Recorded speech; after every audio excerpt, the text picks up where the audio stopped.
Tonight is the first elimination game at the College World Series, and all the cliches apply. It's win or go home. In Auburn's opener against Stanford, starter Brian Hevson's effort was wasted, primarily because the Tiger defense couldn't get out of its own way. The Rice Owls fought and scrapped to the very end, but came up just short against the defending champion LSU Tigers. What was first about disappointment is now about survival.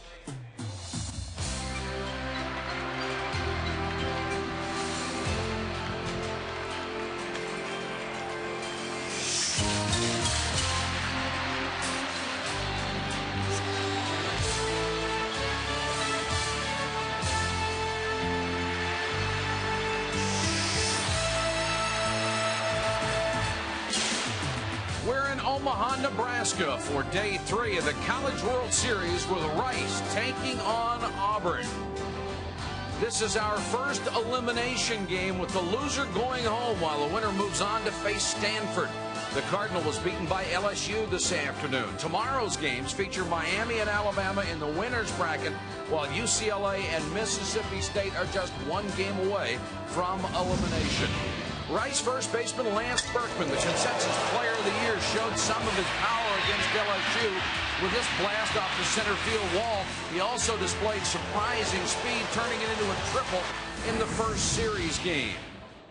Good evening, everybody. Mike Patrick along with Joe McGrain. It's great to have you with us. Berkman also struck out a couple of times in that game, and Joe, with the Owls facing elimination, they're just hoping he can have a big game tonight. And they really do need a big game out of him. They need his contributions. Big players come up big, and he is a big-time player, leading the nation in home runs with 41 behind the guy at LSU. Berkman, a switch hitter. He will bat left-handed tonight. That is his less powerful side, and that's because Auburn is throwing its ace, Tim Hudson. Tim Hudson is a guy who normally plays center field, and they've slipped him down to 7th in the order because he doesn't hit as well when he pitches. He's the type of guy, he looks like David Cone. He's going to vary his arm angles, split-finger fastballs, sliders, and he is their best pitcher. The pressure is on. It's Elimination Sunday for Rice and Auburn. The first pitch coming up in just a moment.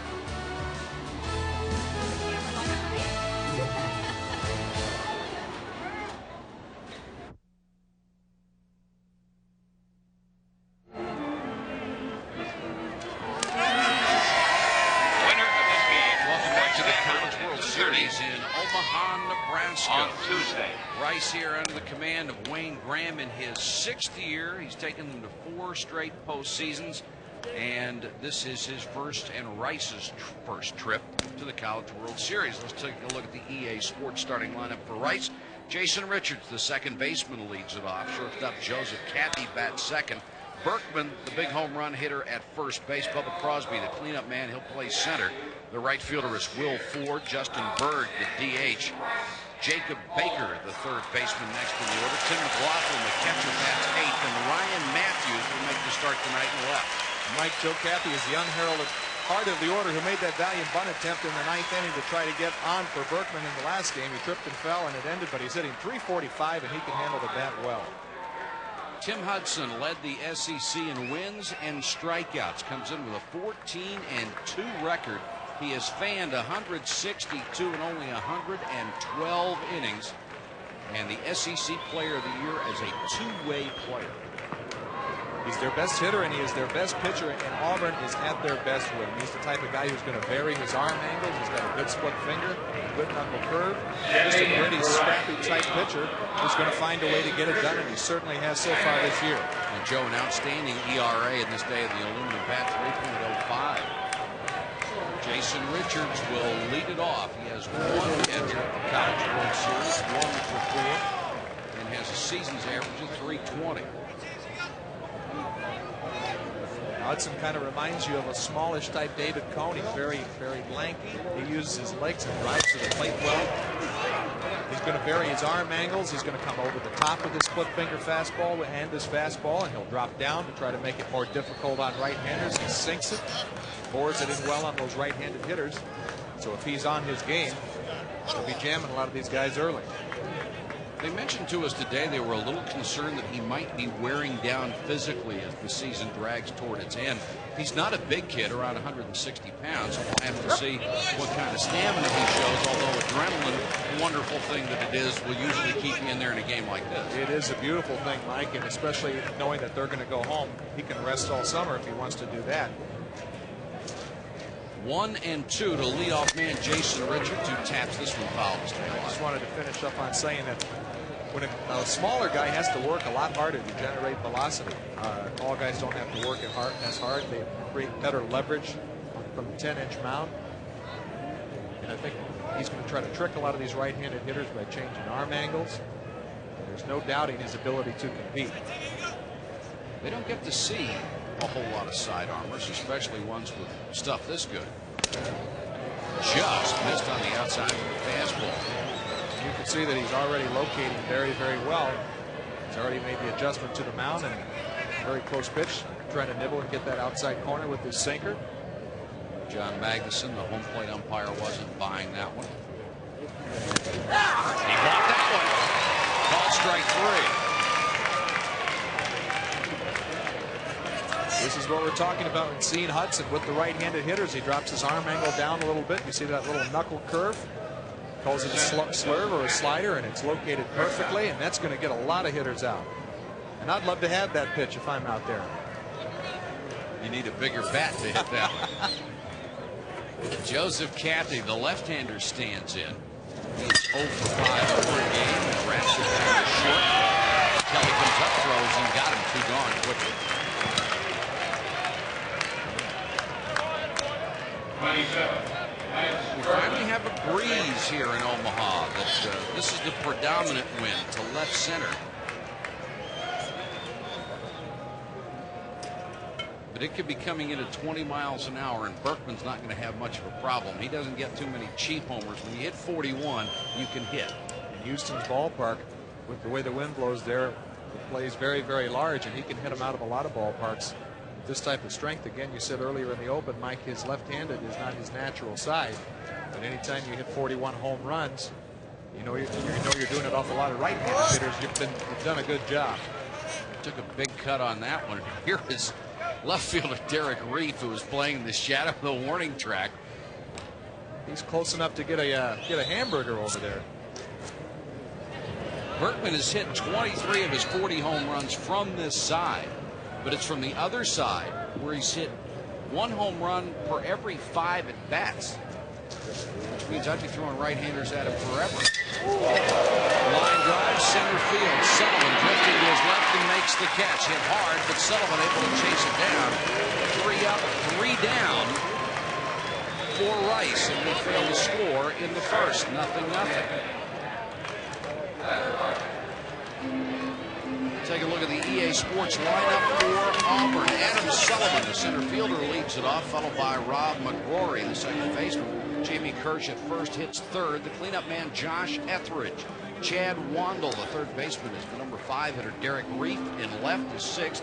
Tim Hudson, 7th. He's the pitcher and the DH today. David Ross, the catcher, bats 8th, and Heath Kelly, the shortstop, in the number 9 hole. And Mike, Josh Etheridge, their power hitter, who will have to be productive when Hudson pitches. He doesn't hit as well, and they move him down in the order. Hopefully Josh can pick up some of that slack. 20 home runs certainly shows that he's very capable of going yard. Let's check in with the third member of our broadcast team, Mr. Larry Conley. Larry? Thank you, Mike. You know, I've been listening to your conversation about Tim Hudson. You know, he was Player of the Year in the Southeastern Conference, and this is a young man, obviously, with that kind of pressure coming into the College World Series, expected to play well. Hal Baird, I think, to his credit, understands that and trying to lessen that pressure by moving down in that batting order. And, Joe, as you well know, oftentimes it's not only the ability to know the physical talents of your players, but also their mental ability. Very well said, Larry. And Hal Baird certainly does know that. He knows what kind of a competitor Tim Hudson is when he's just trying to free his mind and put him down in the order. Second, nice luxury to have somebody getting that far down in the order, be that good of a hitter. This is Stephen Bess, an interesting story. He was supposed to be the ace of the staff, but suffered an arm injury and really nearly washed out his season. He is only 3-2, but he came through for them in a relief role in the regional and really kept Rice's hopes alive. He's only 3-2 with an inflated ERA of 5.76. But this young man is much better than his numbers would indicate. He's a guy who throws in the 85 to 90 mile an hour range with a good moving fastball. He struggled to find his breaking ball, but it can be devastating, but he can also hang it as well. Some sliders away. He has a good changeup and understands how to work the plate. He has a very good feel for pitching. Take a look at the defense. McLaughlin with an accurate arm behind the plate. Jacob Baker at third. Cathy at short. Jason Richards at second. And Berkman, an exceptional defender, down at first. Ryan Matthews, Bubba Crosby, and Will Ford, the outfield left to right. This is a pretty good defensive ball. Adam Sullivan leads it off, the third player in Auburn history with 100 hits. He got it in the first game of the College World Series and is now the team leader at 397.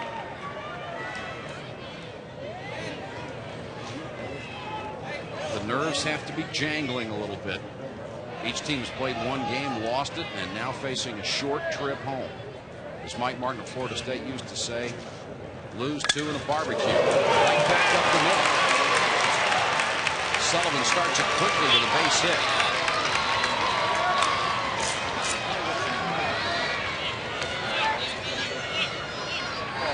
Number 2, Rob. Well, Stephen Betts, you're not all that concerned because you're just trying to get ahead. If they want to go ahead and hit that first pitch, go ahead and let him. More often than not, you're not going to get hurt. He's aggressively trying to get ahead in the count.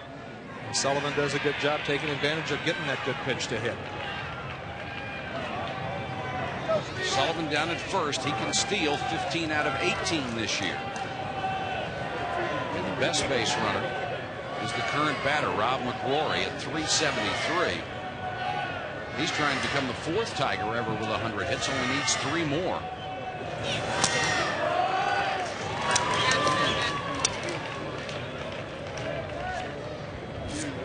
And because this is an elimination game, they could be seeing both teams just really letting it all hang out, stealing, a lot of hitting and running, aggressive type baseball to try to control the tempo of this game and to do it early. No sense leaving any of the tricks in the bag. 1-0 to McCrory. Another throw back, and Sullivan has to dive in ahead of the tag from Berkman.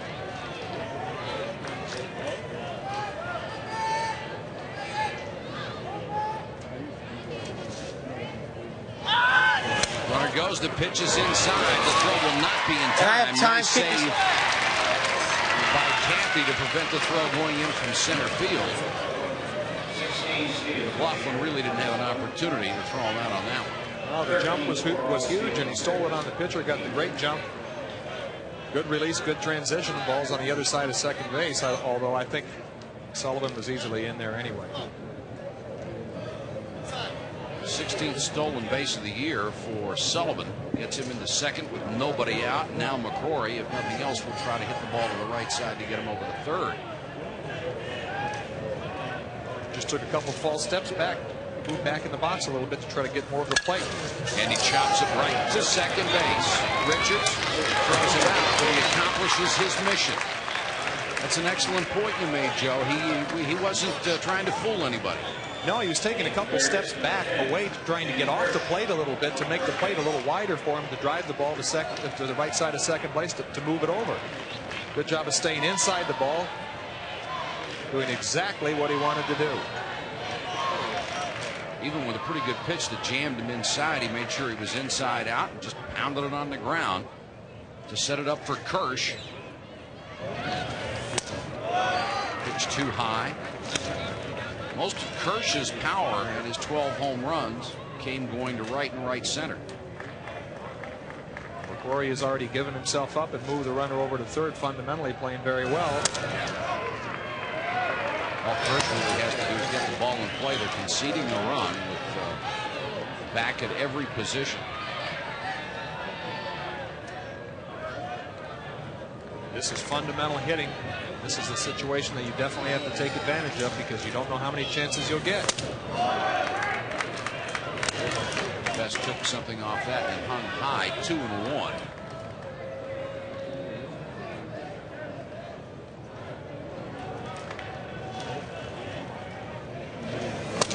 Swing and a miss, 2-2. Best looking for the strikeout here. Good pitchers find a way to get the right kind of out, whether it be in strikeout or some pop up on the infield, or trying to strand Sullivan at third. 2-2 to Kirsch. Back out of play. That's the only thing about throwing a changeup with a guy on third. The changeup is a fly ball pitch because the hitter gets out in front of it. We're talking fly ball pitching. That may give Sullivan a chance to sacrifice fly. Looks like he's going to come in on the hands and try to hit at the ball with third baseman. Struck him out.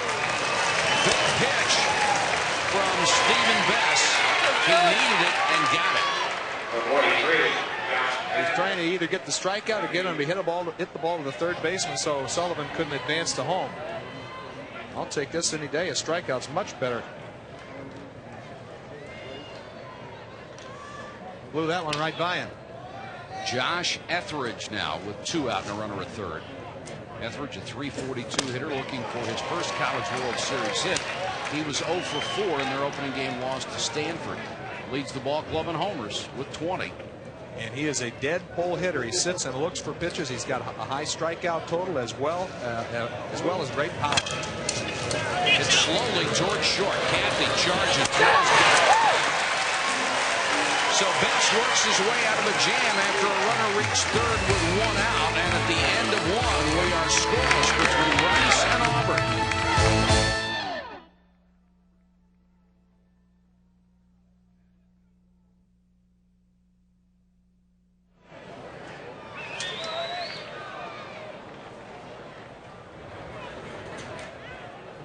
Back of the College World Series as we go to the top of the second. Rice and Auburn in an elimination game. Mike Patrick, Joe McGrain, Larry Conley, and our entire Deuce crew with you tonight from Rosenblatt Stadium in Omaha.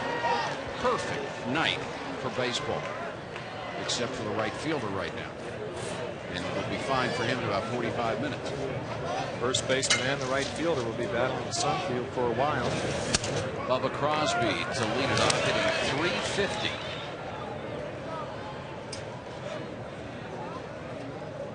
With a name like Bubba, you would expect him to be a tough player, and he is. Smacked back through the middle of the first Auburn base hit. Excuse me, the first Rice base hit.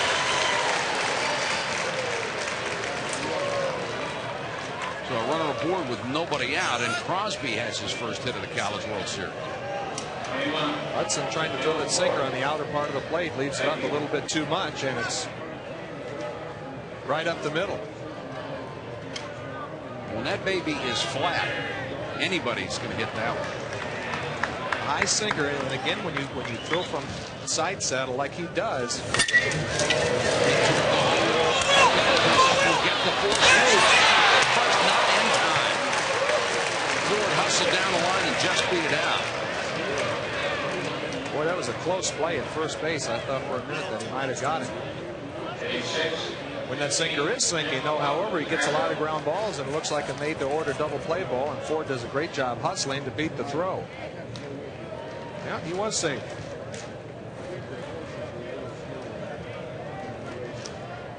This has been a well-umpired series.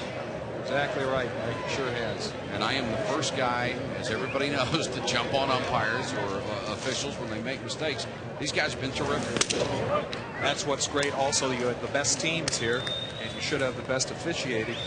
So you have the best umpires here as well, and it certainly showed. Of course, as is my want, that's probably the kiss of death.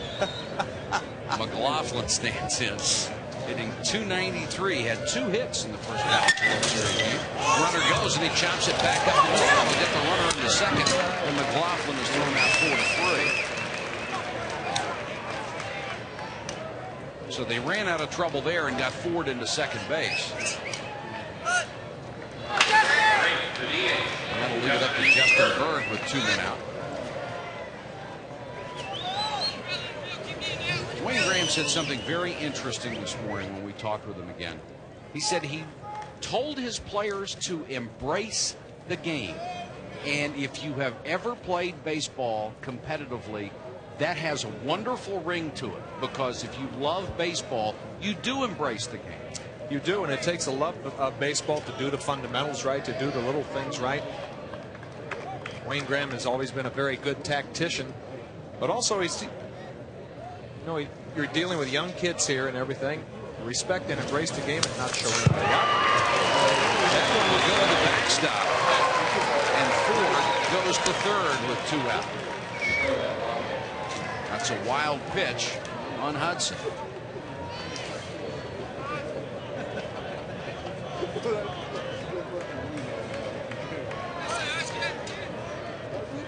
Rubbing up a new one, sometimes it takes you a while to get the feel for the breaking ball. That's usually the last thing to come because it's a different release point than the fastball.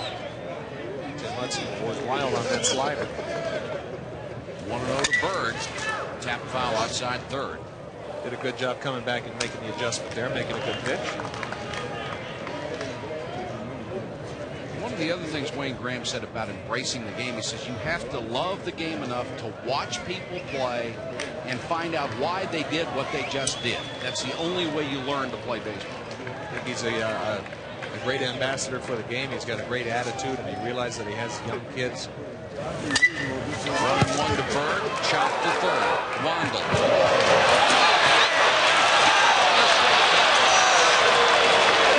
Came down and made the tag and saved a run. It's the end of 1.5. Take a look at the play.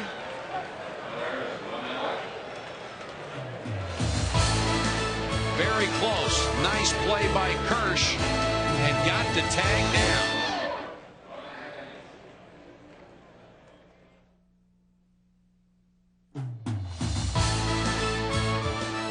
Watch the umpire indicating that it was a tag, and the right there that the first baseman was not on the bag but tagged him with a glove, and Bob Hernandez right there. We watched it from about 4 different angles. I don't know whether he was safe or out. It was as close play as it gets, and that's the toughest play for an umpire there. Is the tag play, because you have to focus your eyes on 2 different spots, where the tag is and when his foot's hitting the bag.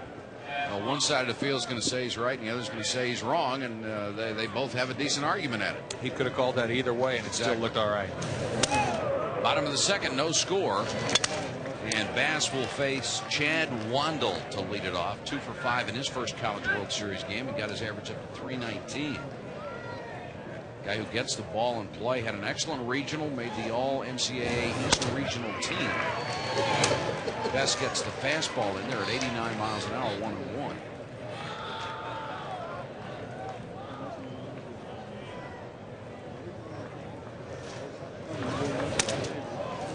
A little high, 2-1. That is his changeup, and it doesn't look to be a pitch that's having a whole lot of deception because he slows his whole motion down and his whole arm down. I think you call that telegraphing. See that again? It's just not absolutely. It's a kind of a funky type delivery. Ball isn't coming out of his hand right. At least from that angle, you see his elbow flying. I don't see that on the other pitches. Ends up pushing the ball. With a changeup, you have to pull it down like a window shade. Got the 3-1 in there, inside corner. He is showing a good fastball tonight, and he has been getting it down. 3-2 to Chad Wandel. Got that one up and issues the base on ball.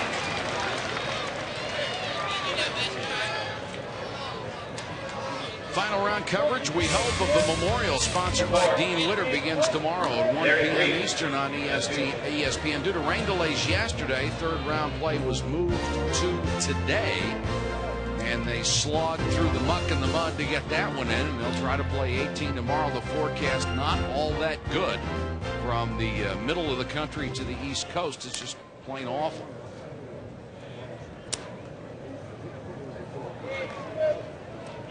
Wandel on down at first, and Derek Reef comes to the plate.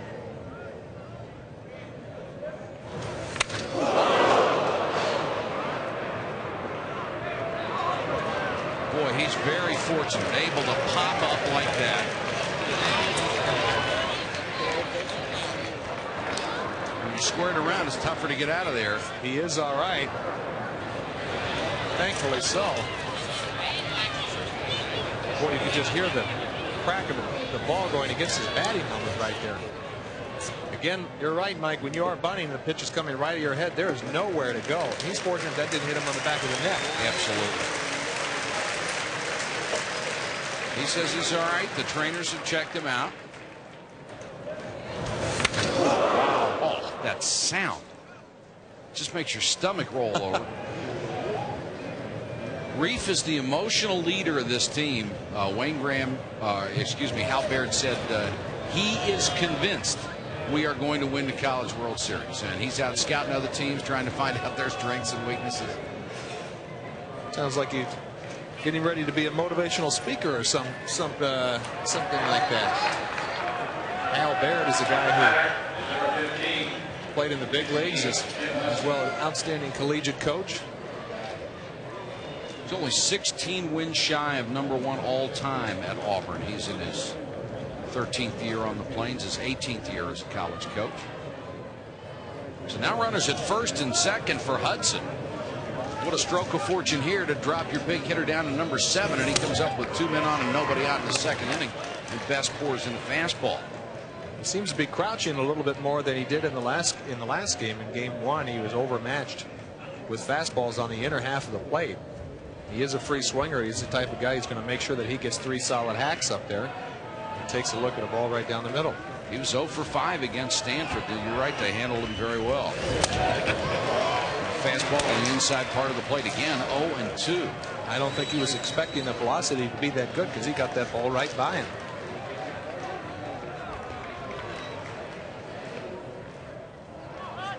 Already some stirring down in the Rice bullpen. Ramos and Gwynn, we saw them in the first game.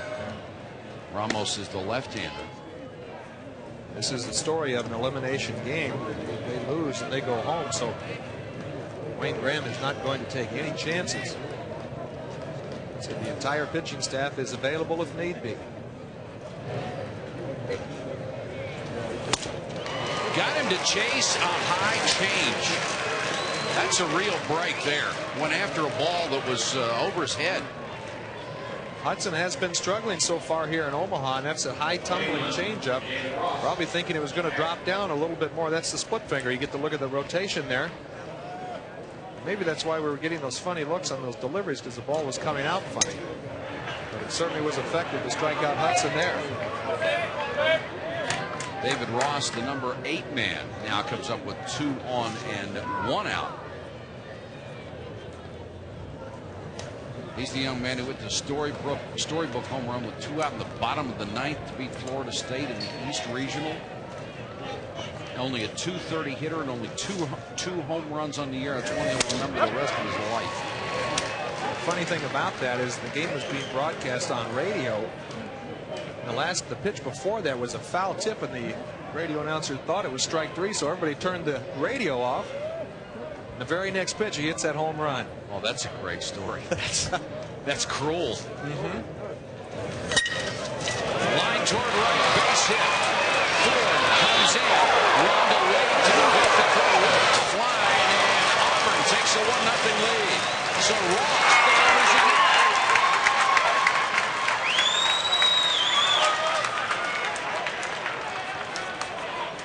He got a high split finger that was up on the outer part of the strike zone and just serves it into right field. That's all he's trying to do, hit it to the right side, and it's effective. Bess has been his own worst enemy so far in this inning. He walked a man, hit another. That's the first hit of the inning. He's allowed a run and has runners at first and third. He did make the big pitch to Hudson to get the strikeout.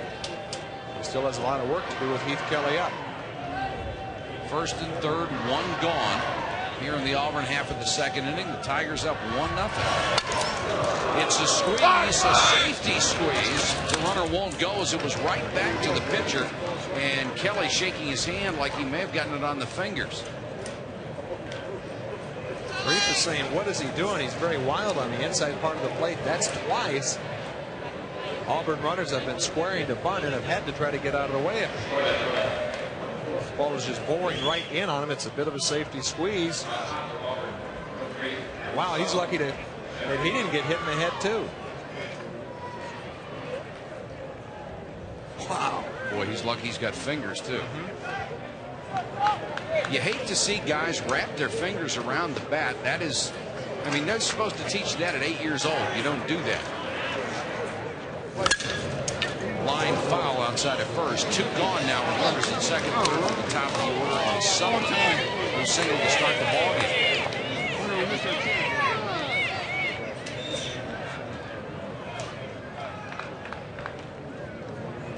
Well, it's a pretty decent pitching tactic when somebody squares around the bunt. You come up and in. It makes it tough to lay it down, but that's a little too far up and way too far in. You know, a lot of coaches teach with the squeeze play with the base open. If the squeeze is on, just throw it right at the runner. I don't know if Bess thought that was going to be a squeeze. Fastball low, 1-1.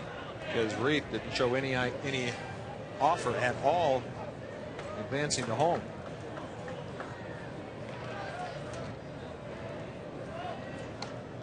Reeves trying to get out of trouble here in the bottom of the second. He's already given up 1 run. And the breaking pitch missed badly, 2-1. What is that split finger that Bess has been throwing? It's been kind of a very off and on pitch as he battles to find the correct release point with it.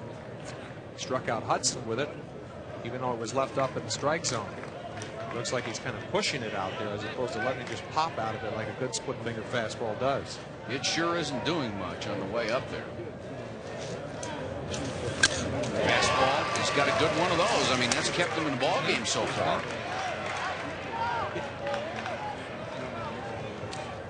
Oftentimes, if you can locate a good fastball down and away, that's all you need. It's the toughest pitch to hit. It's the farthest away from the hitter's line of sight. He has to do a lot more things mechanically right to hit it. 2-2 to Sullivan. Full count.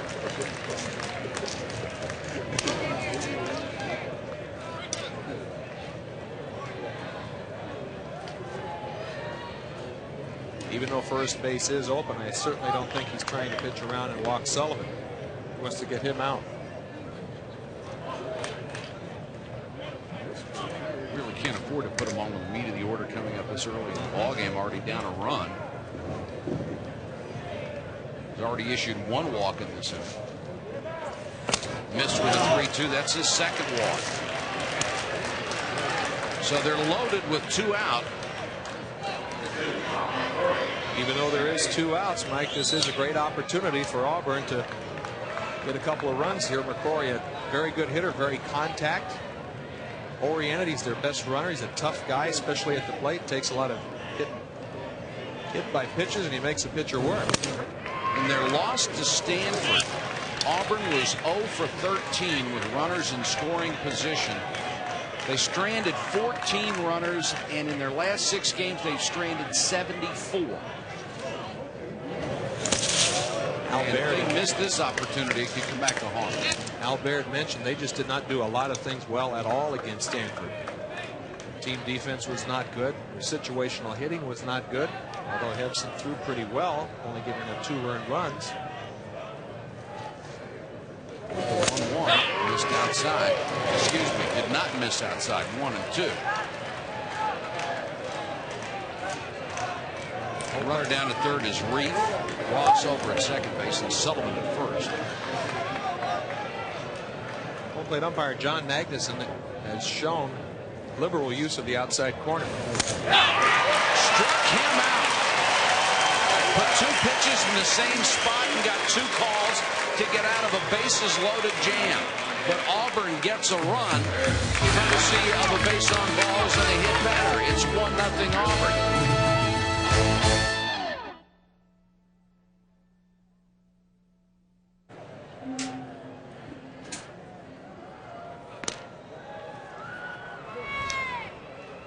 And welcome back to Omaha in the College World Series.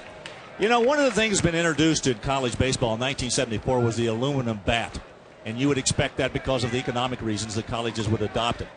Well, technology has caught up with the aluminum bat. I want to show you one right here. A manufacturer, Louisville Slugger, makes an air attack. This is a bladder. It's an internal pressurized air chamber that goes inside the bat. They blow this up with air so that it is exactly up against the metal here. And what happens is when the ball hits the sweet spot, it has a trampoline effect. and it increases the speed of the ball off of the bat. That is very dangerous in my opinion. And the question I've got, Joe and Mike, is where do you go next with this technology?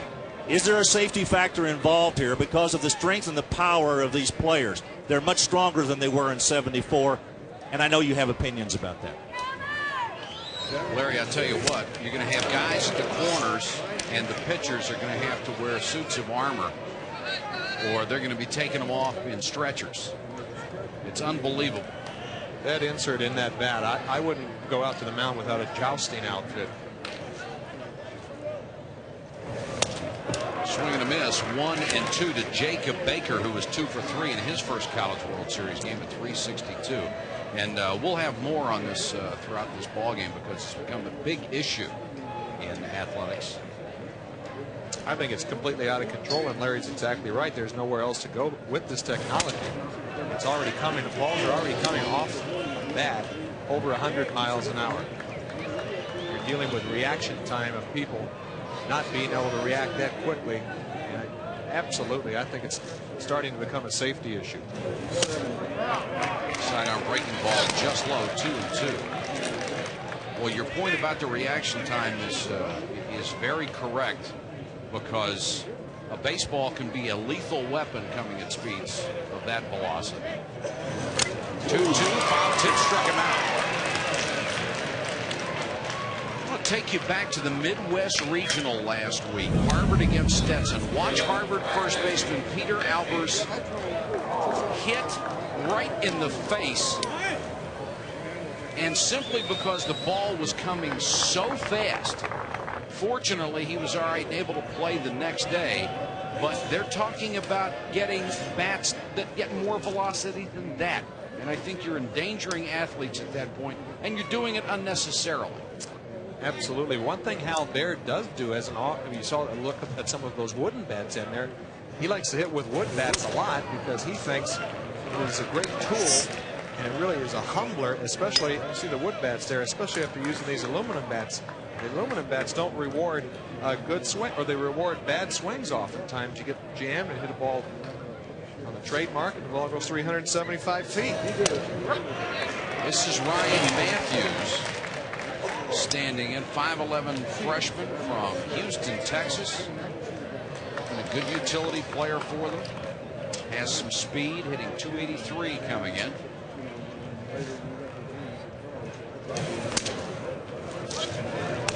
Breaking ball outside, 1-2 to Ryan Matthews.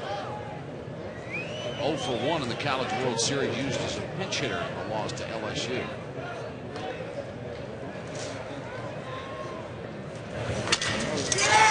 Shot toward third. Wandle already playing in and throws him out. 2 gone quickly here in the third.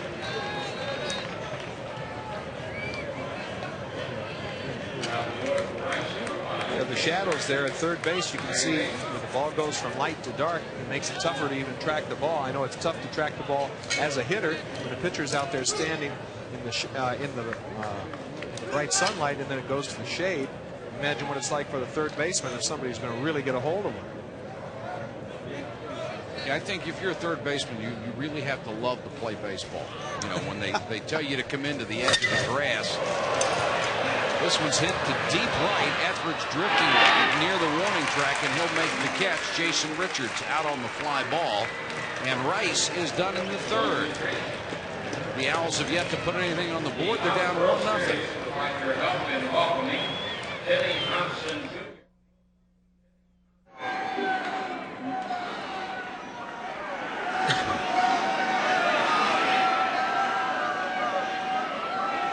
Now, when you have a headgear like that, and you put it on and stand in front of the mirror, do you really say to yourself, yeah, this looks good, I'll go out in public in this? Number 10. Or that. Of course, Joe McGrain is the wrong one to ask. I mean, he looks like he's wearing $1,500 worth of clothing when he comes to a meeting. Just getting me in trouble with the IRS. Thanks a lot. There's my well-dressed partner. There we are. That camera, speaking of technology, the camera is about like this. It's amazing.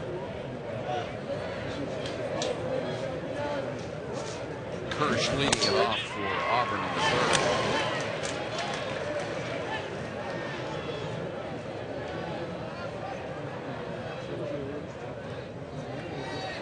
Kirsch now hitting .306.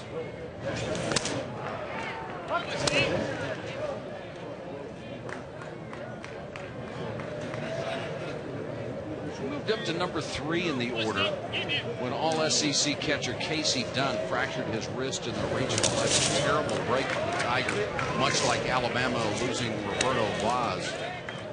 I mean, these are great players, team leaders, and you just hate to see them come into the College World Series for the biggest games of their lives without star players. Especially since at the college level, you don't ordinarily have a lot of great depth, so you can't afford to lose your best hitter. It's definitely going to affect you. 3-2 to Kirsch, and Best trying to avoid a walk, which is the thing that got him in trouble last time. And the one thing I've noticed with all of these Auburn Tiger players, whether they're active or on the bench, they're all wearing their socks up high today. Breaking ball hit towards third. Baker behind the goal. It's off the tarp, and the runner can't advance. Berkman is a tremendous first baseman, but he needed to be about 11 feet tall to have a shot at that one.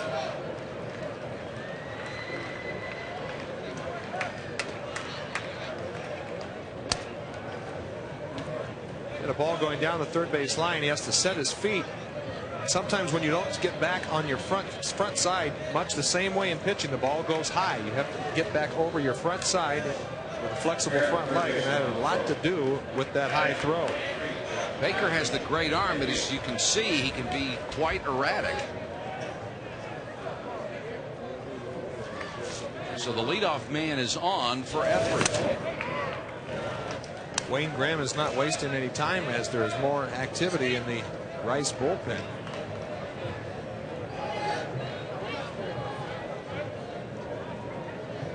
So maybe he has spotted something with Best that he doesn't think he's as sharp as he normally is. Ramos and Wynn again up.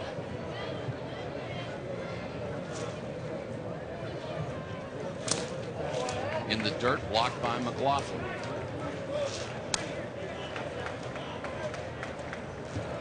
Here's Will Ford, the right fielder. He will shield his eyes as long as he can. I wouldn't want to have the pressure of having to catch a ball looking directly into the sun. Snap throw to first, the runner's back. It is a notoriously wicked sun field here in right at Rosenblatt. Why they just didn't make all ballparks where the sun set right behind center field. This one gets away from the catcher. McLaughlin can't come up with it in the dirt. And Kirsch will advance to second. So fundamentally right now, Rice doing some poor things, especially in the pitching department. See how that breaking ball bounces back in the other direction because it has so much sideways spin. It bounces back in the other direction, and sometimes it really gets through the wickets on catchers. You have to really get the angles right to know that that's going to happen. Catchers will tell you that's a tough pitch to block. So an error on Baker, a wild pitch, and then a walk as runners at first and second with nobody out. And this is the kind of thing that can tell mentally on a pitcher too. You have somebody who makes a bad play behind you, you walk a couple of guys, throw one away, just starts to eat at you.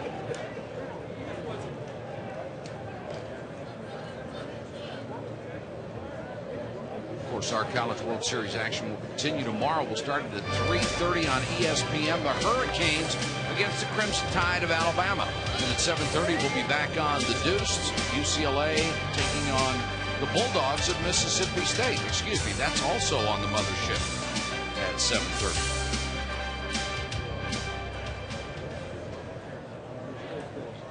Wayne Graham still talking to his pitcher. No indication as yet about what he might do. And he'll go back to the dugout and leave Bess on the hill and see if he can get out of another jam. He did use as much time as was allowed to him to give that bullpen more time to get ready.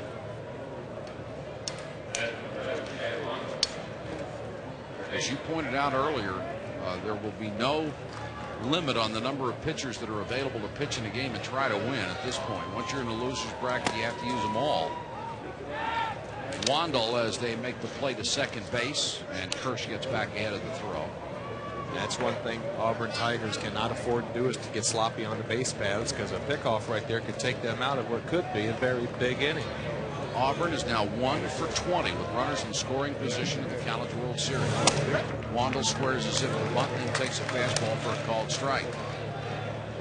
If he was given the sign to bunt, that was a pretty good pitch to bunt. I don't know why he drew back on it. At least it wasn't at his head. Maybe he was shocked that it wasn't. He's probably ready to get out of the way. Bunts this one up in the air, foul, back into the stands, 0-2. We had a great look from that camera right there that showed shortstop coming back in with a pick play on. That gives managers fits when a pick play is on. The pitcher throws to home plate because the defense is all out of position. Look, there's nobody there to cover that side of the infield if he should hit that ball. Batter swings. All he has to do is just dribble it towards short. It's a base hit. Here's the 0-2. Foul out of play down the right side. Once again, Bess is in a situation where he needs a strikeout. He has 3 on the evening so far, and he's shown the ability to get that fastball past people.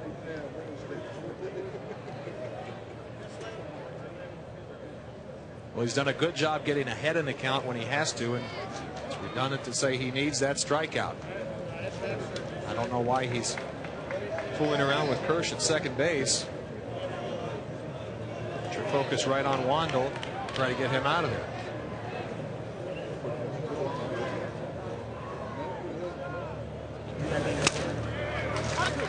There's that breaking ball again. It hangs high. 1-2.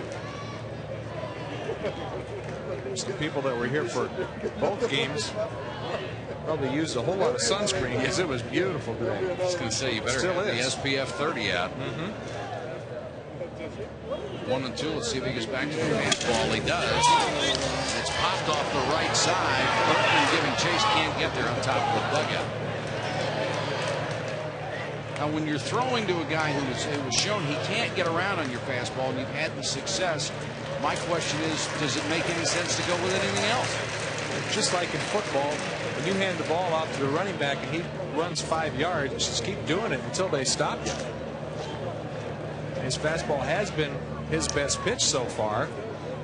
It's a pitch that you have the best command with. That gives you the best chance to execute with it, so I say go with it. Fastball pops on 2 strikes, still going to third.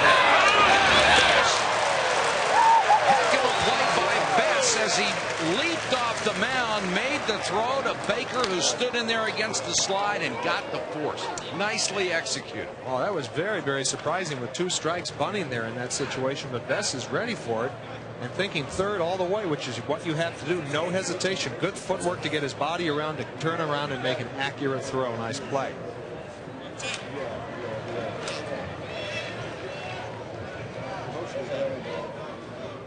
And the other thing that was good about that was Kirsch made a concerted effort to take out Baker at third to make sure that he wasn't able to throw the ball first. Only the first out of the inning, still 2 runners aboard for Reif, who was hit by a pitch his first time up. Well, it makes a great hat when you're done eating out of it. Setting up the curve again. Most of those have ended up at eye level. You're right, Mike. He hasn't been finishing that at all. You really have to get out over your front side and get that pitch down in the zone. Man, that's 2 for Reif.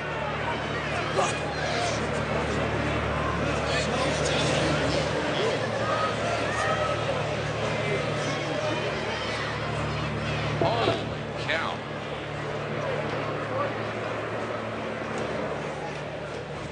Making you wonder, does he have some type of vendetta against this guy? Well, they ought to be even by now.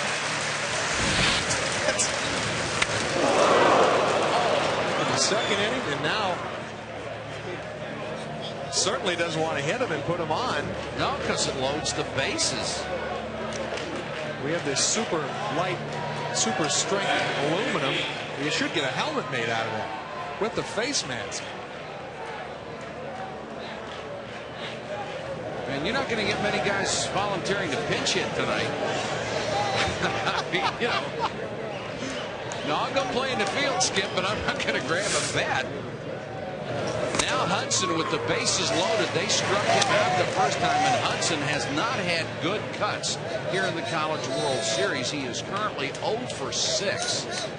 I don't think he's picking the ball up very well at all because he has been late and tardy on every single swing.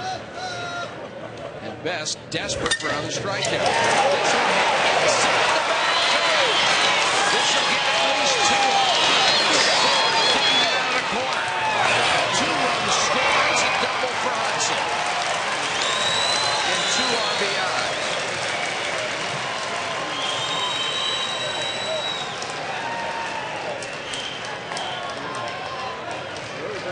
Still is tardy on it, but he's able to get it just inside the right field foul line. He gets his first hit in the College World Series in the form of a double, and it is a big hit. If you're going to, he's been struggling, and he certainly came up big there, right there. And Auburn had been 0 for its last 18 with the bases loaded. What a perfect time to snap that streak. And Best's evening is done as Graham comes out to get him. And we'll check the pitching change when we come back. It is 3-0 Auburn over Rice.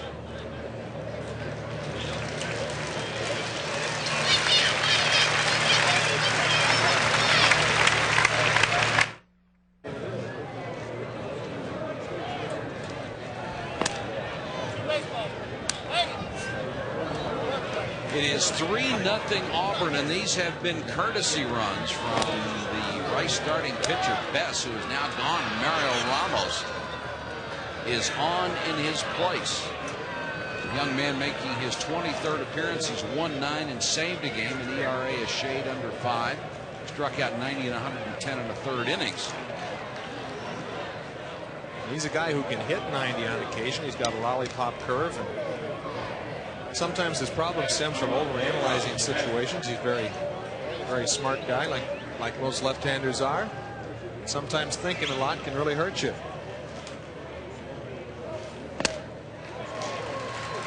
And if I'm Derek Reef, I'm breathing a sigh of relief.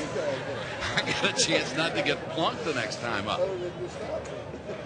For those of you who didn't think baseball was a contact sport, David Ross stands in, and Ramos really in need of a strikeout or a pop-up here.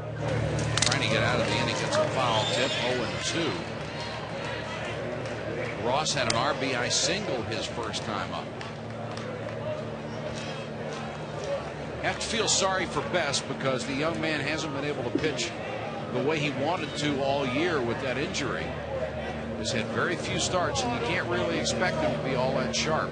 I think he is shocked that he hit Reef twice too as well. The ball's just got way away from him. Fastball just missed. They've called that pitch a strike before. John Magnuson has been very aggressive on the outside part of the plate. There you look at Tim Hudson, who was a designated hitter and the pitcher. Gets points off for wearing a jacket there. It's 80 degrees out. Breaking ball, line to left center. 2 runs will score, and it's 5-0 Auburn. Ross gets his second base hit and his second and third RBIs of the ball game. Taking a curveball down and in and staying on it well. Able to drive in those 2 runs in a very timely fashion. So the rotation isn't all that tight, and it's a strike curveball. Ross was able to capitalize. And you wouldn't be liking to pick the chance of Rice right now.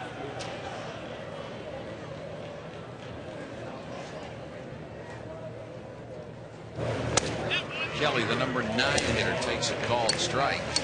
There is always somebody like David Ross, who comes into the College World Series and turns out to be a hitting star, Here's a kid hitting only .230 and has back-to-back base hits in this game in an elimination game and has driven in 3 of the 5 runs.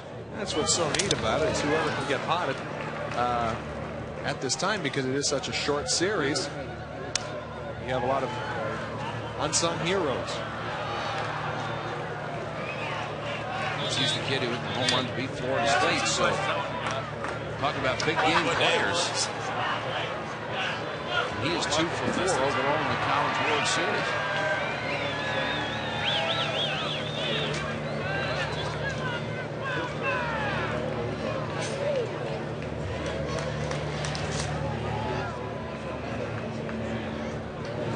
Here's the 0-2 fastball, this time up and in.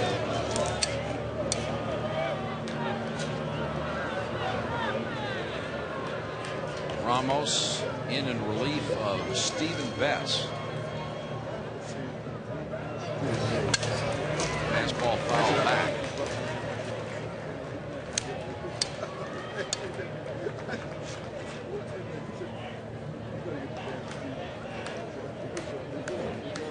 Ramos can be very tough when he has the good curveball. When it's that big looping lollipop job, he gets in a lot of trouble. Runner goes. The right field line, foul. Heath Kelly is doing a good job getting some very tough pitches, fighting them off, being very patient up at the plate. Just trying to stay alive and doing a good job staying on that ball.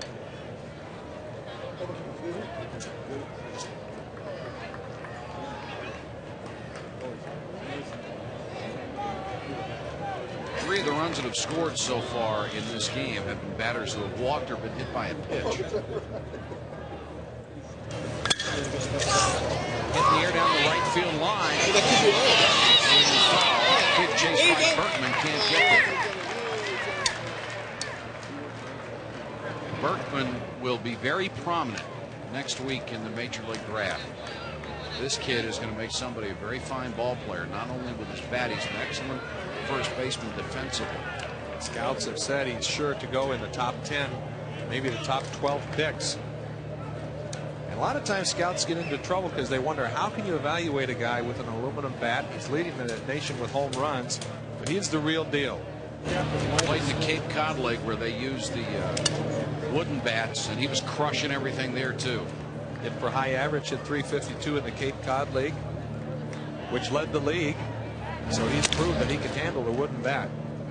You have to be a lot stronger to handle the wooden bat, and he certainly is equal to the task. 1-2 to Kelly with Ross down at first. Still only one gone. 2-2. And that time Ross wasn't running.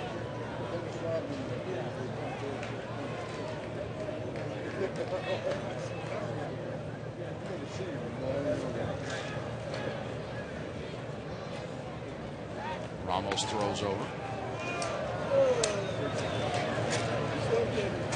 Well, every one of the Auburn players are wearing their sock rally socks, and they certainly seem to be working. Foul back out of play again. Kelly really battling Ramos. Now, if I remember correctly, you had yours right down around the ankle. Playing for the St. Louis Cardinals, George Hendrick, who played with the Cardinals, who made it famous by almost tucking them into his shoes. Hit off the right side. Good stand by Richardson. Second on the short for the force.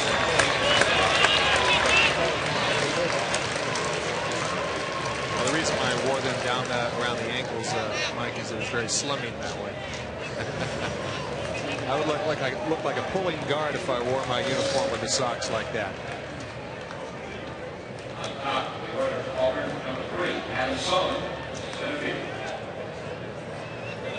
Back to the top of the order for Sullivan here in the third. A long third inning for Auburn where they've scored 4 runs. And Sullivan officially 1 for 1 with a single, also has a walk and stole a base. Just now a shade under 400.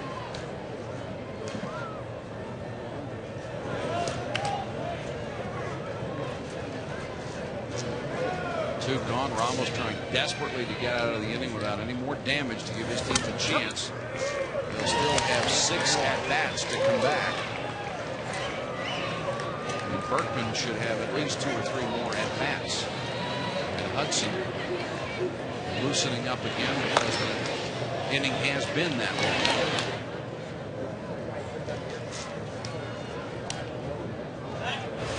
Snap throw over, and Kelly had to dive back.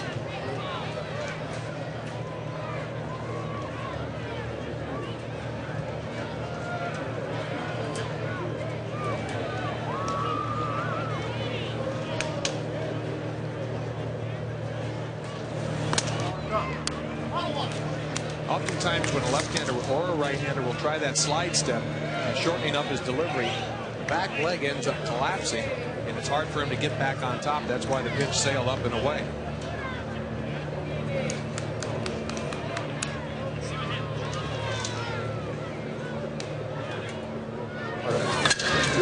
One foul out of play, 1-2.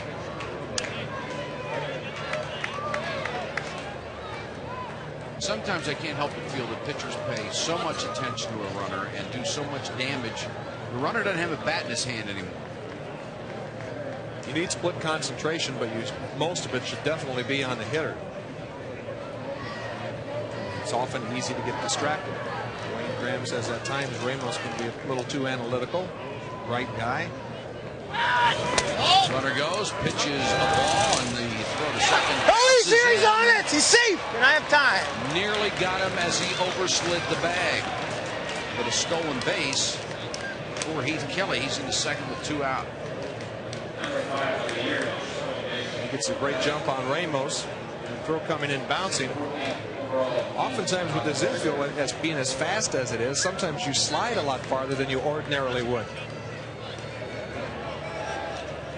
The left arm went past. He had to reach back with the right.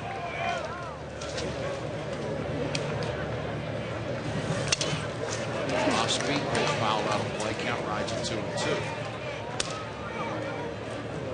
The one thing this will do for Auburn, if nothing else, of course, it gives them the lead in a big ball game. But it gets the monkey off their back as far as not being able to produce runs, especially in bases loaded situations. They have been inept coming into this game.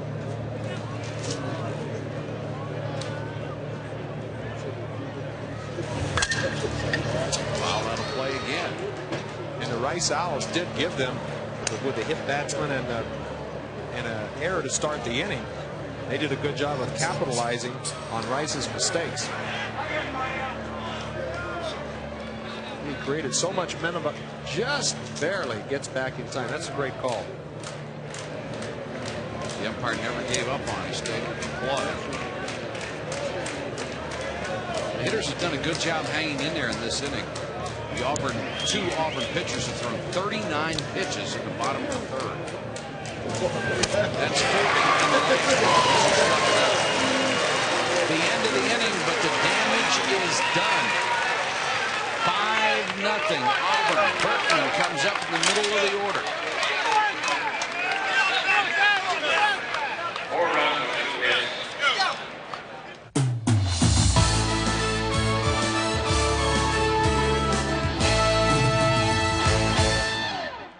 We go to the top of the 4th here in Omaha, Nebraska, and another huge crowd on hand here tonight. So enjoying the facilities outside the ballpark. And they have gone over, they very proudly announced the 4 million mark in all-time attendance. And the crowd each and every year. Kathy trying to bunt for a base hit, fouls it all. They keep building more seats and putting more stands in, and I'm wondering where they're going to put them now. And the press box is huge. They can get another 100 in here. Of course, then it'd be like the old press box. They've done a great job with this facility. They add something every year. A big league press box. 1-1. Hudson has issued only 1 base hit. Hasn't walked anybody. Second largest ever crowd tonight. 23,000. Trying to bunt for the base hit. Walks it. Throws him out. And as a pitcher, you love that, especially after coming off of a long inning and wanting to hurry up and get your team back in there and get some more offensive momentum going, giving you a free out by just bunting it right in front of the catcher. As we mentioned yesterday, the fact that if you're a pitcher and your team breaks through, you want to go out there and really shut them down in a hurry. It's all about maintaining momentum, especially Auburn when they're just starting to really get their offense going. I believe Hal Baird thinks that he's got a lot more runs to score tonight. Here's Berkman, the big guy. Legitimate home run power and more than that. 41 home runs, 134 RBIs. Just an awesome year. And he looks like a hitter. Even on the pitches that he swings through, he has great swings. He really lets it go. And the thing that I notice a lot about him is he's not a real handsy hitter like a lot of aluminum bat hitters are. He uses his body very well. Slaps this one on the ground to second baseman Robin McCrory. He throws him out. Too quickly gone here in the Rice fourth inning. I think Berkman will have no difficulty adjusting to the wood bats. He has that type of swing. That's what just makes it so tough for scouts to evaluate with that aluminum bat who really has great power and who doesn't. Absolutely. So 2 out, nobody on for Bubba Crosby. Rice has had only 1 base runner all night.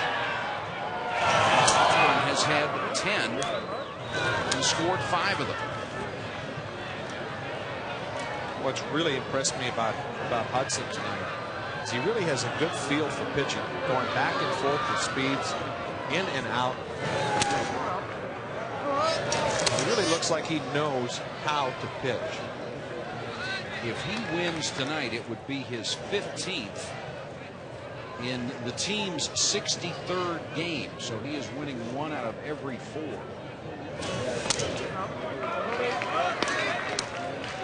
Can't ask much more than that. 15 wins in college is enormous. Here's one of the favorite stops. Zesto's blocked from the ballpark. Marty Aronoff makes a couple of daily trips over there. Makes some great milkshakes over there. Delicious.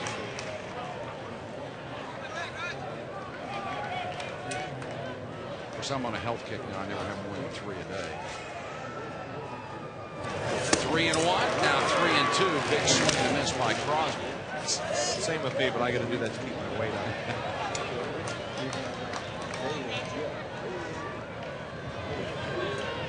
Top of the 4th, 2 out, nobody on for Rice. They are down 5-0 to the Auburn Tigers in the elimination game. That one's also fouled out of play.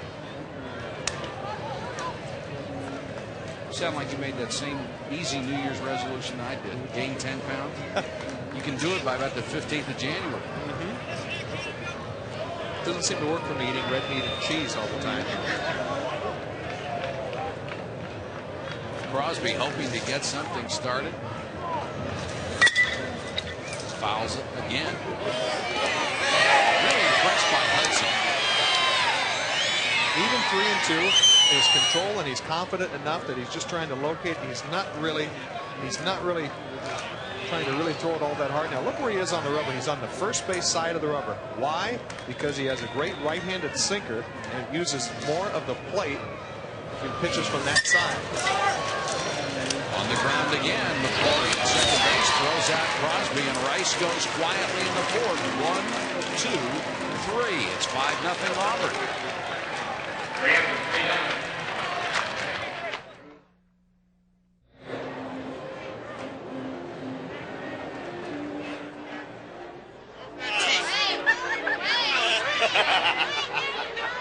They'll grow in, I promise. They really will. It's like the Tooth Fairy visited those gals on the same day. Dropped a half roll of quarters in the process. 5-0 Auburn. And the Tigers trying to break a 6-game losing streak here at the College World Series. Hal Baird would be delighted by that. And right now he has a major leg up on it, leading 5-0 in the bottom of the 4th. And they'll have McCrory, Kirsch, and Etheridge up to 2, 3, 4 men in the order against Mario Ramos. Tim Hudson did a good job retiring the Rice Owls 3 up, 3 down, and getting his team back in the dugout with a chance to score more runs.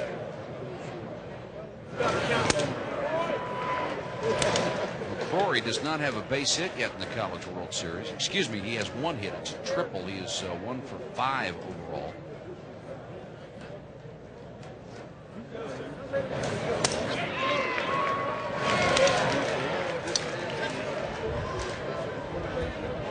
Two and 2 to the leadoff man in the Auburn 4th inning.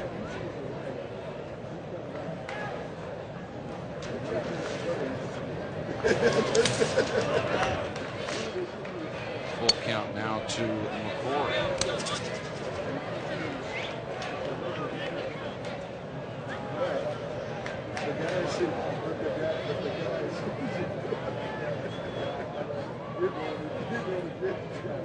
Auburn has had the leadoff man on in every inning so far in this game. Line drive right center. Nice running stand by Ford. They nearly had the leadoff man again, and that would have been a triple. Ford, who runs very well and has a big arm, chased this one down in the gap. Battling some of the sun as it's setting over Rosenblatt Stadium, making a great play. The jump was good, and it made it easier because it was to his glove side. This was never in doubt here. Nice play. That'll bring up Kirsch. Ramos has shown very good location on his pitches since he came on in relief with Bess. Has been down in the strike zone. Showing a good command of his curveball as well. Got that one up.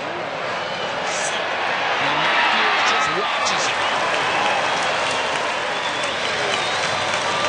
Well, he had excellent control of that pitch. The home run for Kirsch is 13th of the year.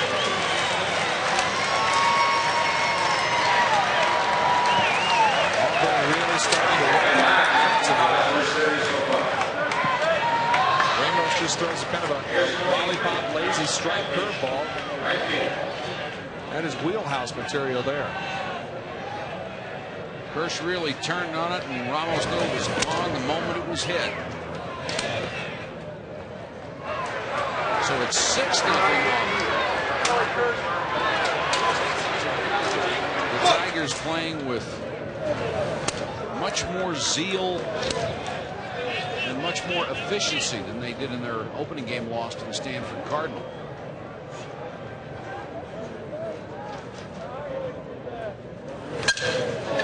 There's another base hit to right field. 3 balls have been hit hard in this inning. Ford caught the first one, but we've had a homer and a single since. Looks like Wayne Graham is going to make another move, as all 3 of those balls, although he did get 1 out with him, were torched pretty good.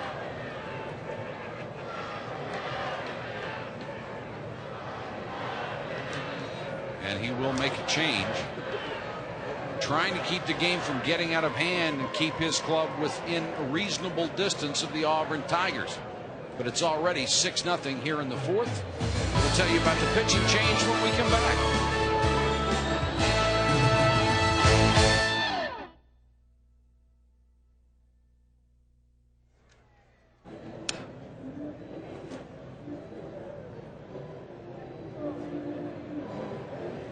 Ramos disappointed. He did not see Coach Graham coming out initially, just calling for the ball. The second baseman was holding it and then pointed toward the dugout, and he turned around. He could just see his shoulders sink as he saw his head coach coming out to get him. The new pitcher is Mark Gwynn. He's a freshman out of the Woodlands, Texas. Big kid to power pitcher, Joe. He's got a 93-mile-an-hour fastball, and at times a very, very hard slider. And Wayne Graham has brought him in here to try to stop this rally, this offensive momentum that Auburn has really seemed to develop in the last couple of innings. It's certainly very early right now, and it's not over yet. He can hold them and give his Rice ball club a chance to develop some offensive tempo. Saw Kirsch still getting the congratulations on his home run. And there was the victim, very unhappy about the situation. And if you're in that Rice dugout, you can see it slipping away from you. And a crushing disappointment for the first team to be eliminated in the College World Series because you have worked so hard and played so well all year long to get here. But the hardest thing they seem to find out about Omaha, the hardest part is playing here the first year. It is very, very difficult to adjust, not only to the ballpark and the 23,000 fans in the stands, but just the entire rigmarole that goes with the College World Series. That's why LSU has to be favored the way that, certainly the way that they've played and positioned themselves in the tournament thus far, but they've been here in recent years more than anybody else. They know the field, they know the nuances of it.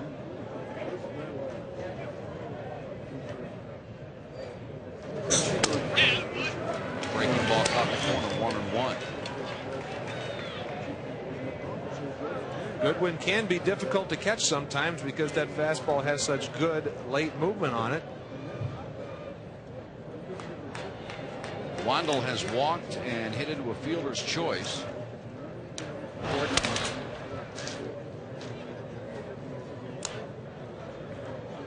Got Etheridge down at first. 1 out, a run already home here in the Auburn fourth. Blowing in the dirt, flop from the pick.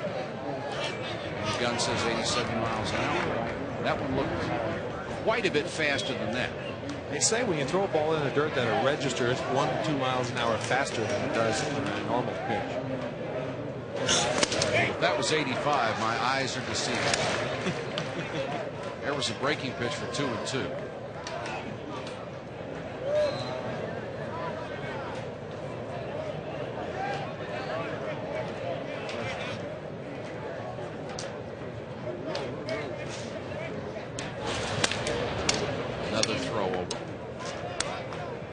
Wandel has some power. 10 home runs this year, also able to get the ball in play most of the time.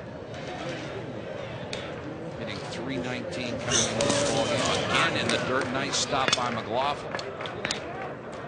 Very good stop, and he does a great job by oftentimes when it hits that chest protector, it really wants to bounce a lot further away from you. It's an old trick that a lot of catchers used to talk about, is have their chest protector on real loose, and it kind of acts like a cushion to stop the ball. Fouled away as Etheridge was going for second. Most of these guys do not miss a trick. Rice with only 1 base runner. Auburn with 12 so far. When you do have a lot of base runners and pitchers are constantly pitching from the stretch, it becomes very stressful, and they're certain and soon to make mistakes.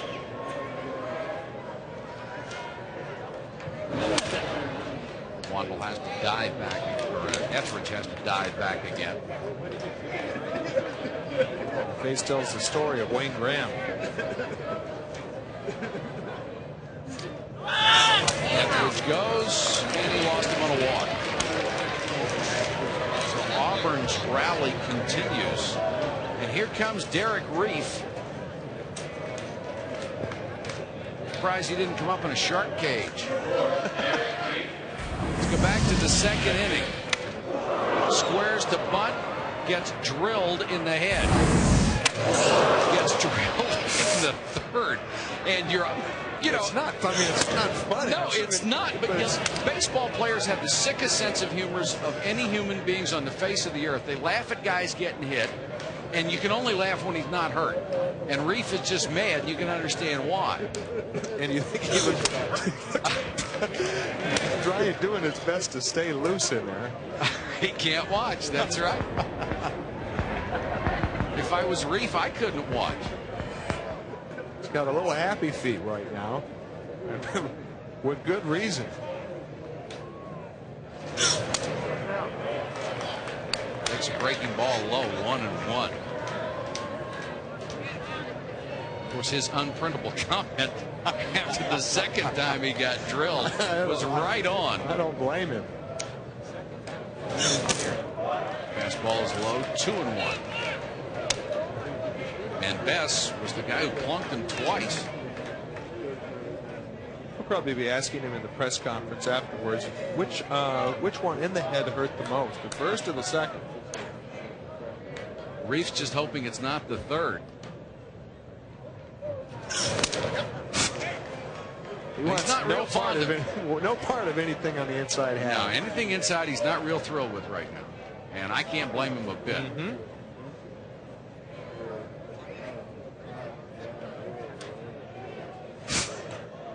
He's got every reason to be wary there. 3-2 in the dirt. Another base on balls, and they are loaded.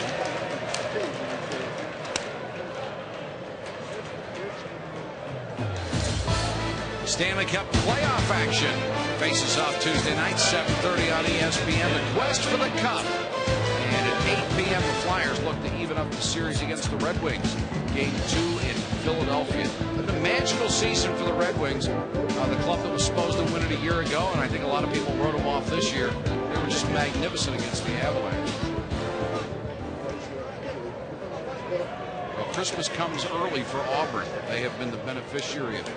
Hit batsmen, a lot of walks, some misplays, a lot of pitches in the dirt.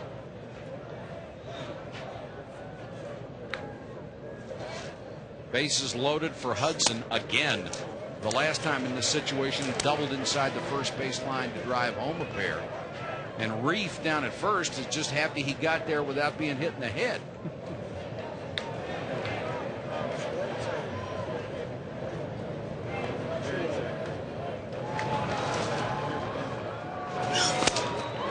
Wing got that one in a good spot, a breaking pitch outside at the knees, and Hudson fanned at it. Because Hudson has been so tardy on all of his swings in the College World Series so far, he's been forced to kind of tune it up a notch and start and commit a little earlier, which makes him vulnerable to that very good slider that Gwynn just threw. Bases loaded, one out, already 6-0 Auburn. This one's in the dirt. Great stop by McLaughlin, saved a run there. Must have blocked about 5 or 6 pitches this inning already.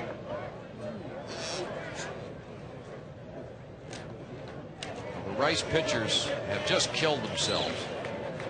13 base runners with 6 hits, but a combined 7 walks and hit batsmen. It's a combination for disaster right there.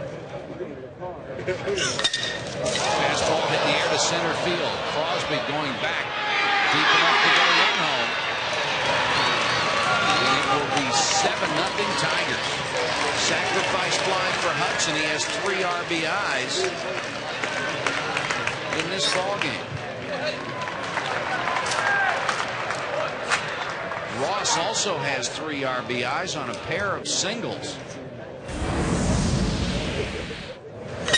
Opposite field slide, got it through the right side. Then in the next inning, he pulled one into left center for a base hit. 2 for 2, 3 RBIs. It is 7-0 Auburn. Runners at first and third and 2 outs. And Ross has raised his batting average in this game 17 points.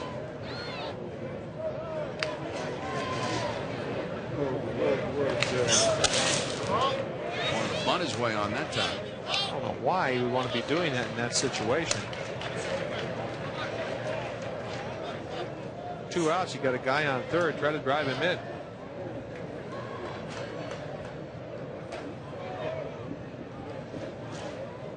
Mark Gwynn, the freshman right-hander, trying to get out of trouble. Back to a breaking ball.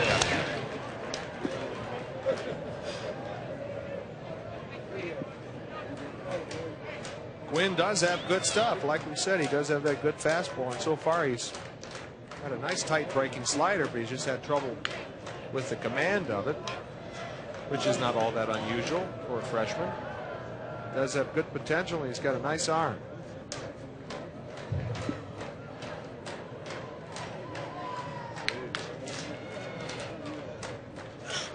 The 0-2 struck him out. So Gwynn finally gets out of trouble, but 2 runs have scored, and the Auburn Tigers increase their lead to 7-0.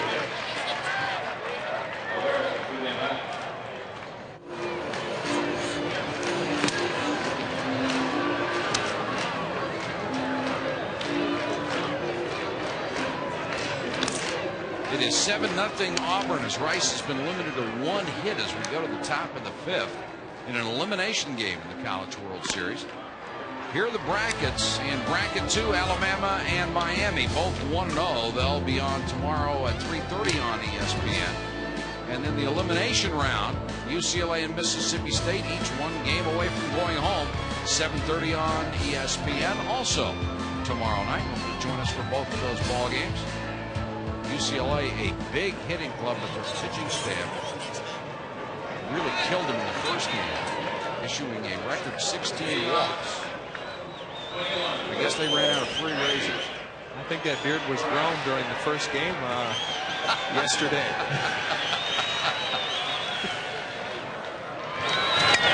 Trying to get something started. Ford lays down the bunt. They'll let it roll foul. Ford currently hitting .304 after going 0 for 1 his first time up. The fielder's choice.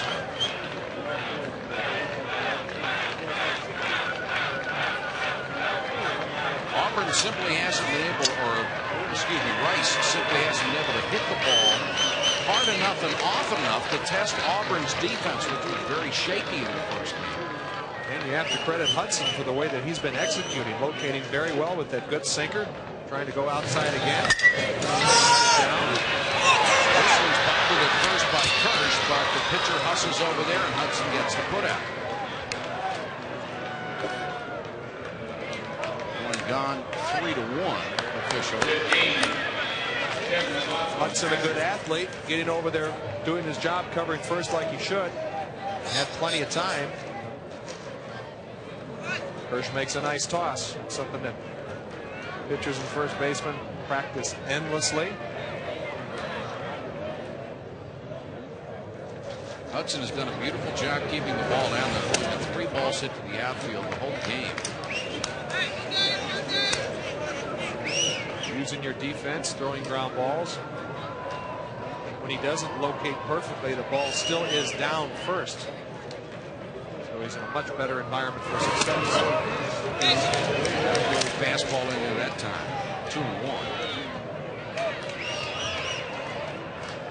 Very lanky. He's got a nice delivery. He just kind of slings it up there, and the ball just kind of jumps on him. Check it. I was looking at the scoreboard that said 2-1. Now it's 1-2. You can see the home plate umpire correcting.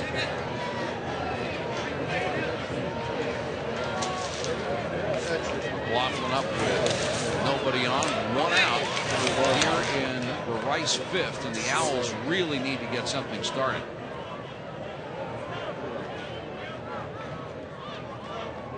Hudson has already done a good job and made sure he got the leadoff man out. This one's hit back up the middle.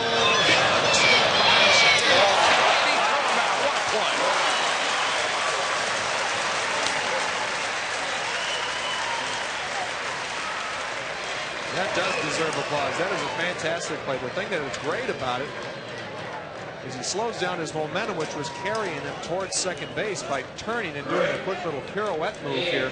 This takes great athletic ability and blindly throwing it a perfect strike over to Jamie Kirsch. Really got something on the throw, too. Great play.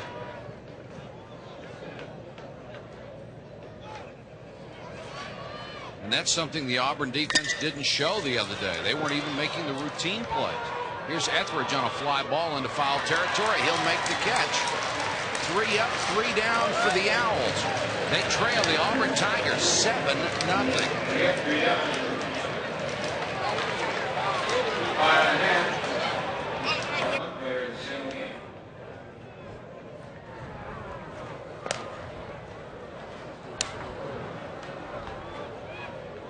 Welcome back to Omaha in the College World Series. We've been talking about aluminum bats versus wooden bats, and obviously it's a big discussion and a hot topic in college baseball.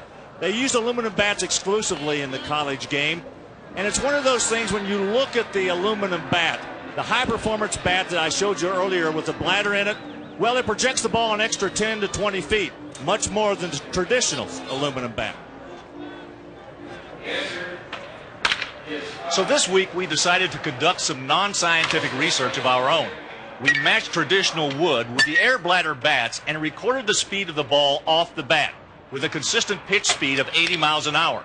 The wood bat did hit the 90s once, but mostly produced readings in the 70s and 80s. The aluminum, on the other hand, was consistently in the 90s and topped out at 98 and 99. Even with a protective screen, the natural reaction, get out of the way. Larry, that's terrific, and we understand that in more scientifically controlled tests, they've gotten it up over 110, and they're simply, at that speed, there's no reaction time, especially for the pitcher. He's just at the mercy of anything hit back there. You know, Mike, another thing that I want to point out, as we go through the week this week in the College World Series, we're going to have an opportunity to talk to other manufacturers. We'll talk to the NCAA. We'll also talk to some of the college baseball coaches about this issue, about aluminum bats, and whether there really is a safety issue. Now, we've had a lot of discussion about it, and Joe, I think it really has changed the game. It makes pitchers pitch differently. It makes hitters hit differently. Even when you do try to establish the inside part of the plate, you're not always rewarded as a pitcher because you still thumb it into the outfield for a single, double, or whatever. You're exactly right, Larry. This one's popped up, and Berkman makes the play. One gone as Kelly fouls out. Let me ask you seriously, Joe, you joked about it earlier, but if you're out on the mound and you've got a Mark McGwire at the plate with an aluminum bat, and somebody suggests that you pitch him outside, are you just going to laugh? Well, I'm not all that rebellious of a pitcher. Whatever pitchers used to try to call pitches and stuff like that, but self-preservation out there, baby. Like I said, let it be the third baseman's problem as far as I'm concerned. I'm throwing him inside to face guys like Pete Incaviglia. Great long ball power. He was very strong in college as well. Mark McGwire, Barry Bonds. Can you imagine what those guys would be able to do with an aluminum bat now? I mean, I almost, in my heart of hearts, believe that there may have been a fatality by now if they were using aluminum bats. Wouldn't doubt it a bit. Of course, the suggestion comes up every once in a while. Why doesn't, for its own benefit, if nothing else, Major League Baseball subsidize college baseball? And I think that's a wonderful idea. Obviously, cost is always an issue. Breaking pitch caught the corner. 2-1. Joe and Marty, the cameramen in the outfield, or Jim and Marty.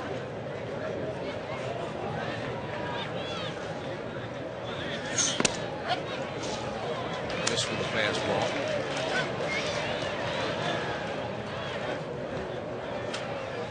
Got to get Jimmy's name wrong. I'm a big Cardinal fan that he is. St. Louis Cardinals have not been playing as well as Jimmy had hoped, huh? Third for a base hit for Sullivan. He's trying for second. Here comes the throw in there with a slide. Time. So with one out, Sullivan puts himself in scoring position with a double. The Auburn Tigers are really having a breakout day so far offensively. It's a double all the way. Sullivan getting his second hit on the night.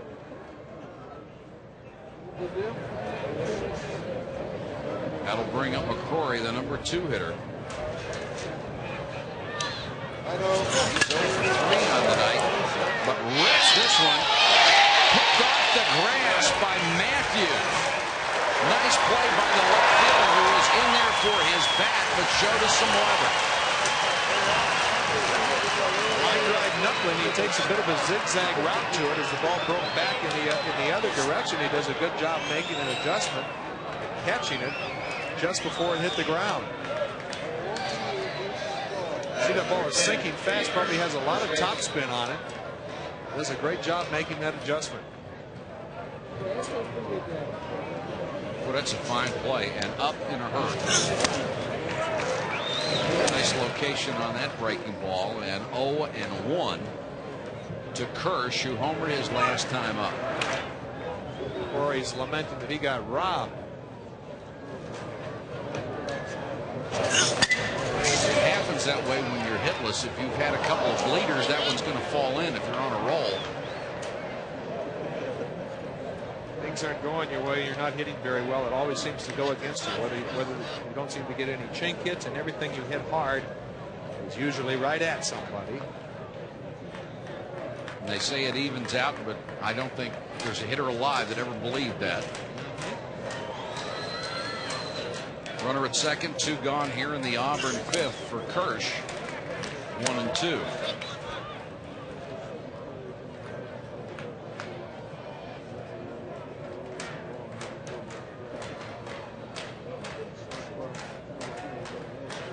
Sullivan getting a pretty decent lead off of second base. Very good base runner. Low, pick the line with block the catcher.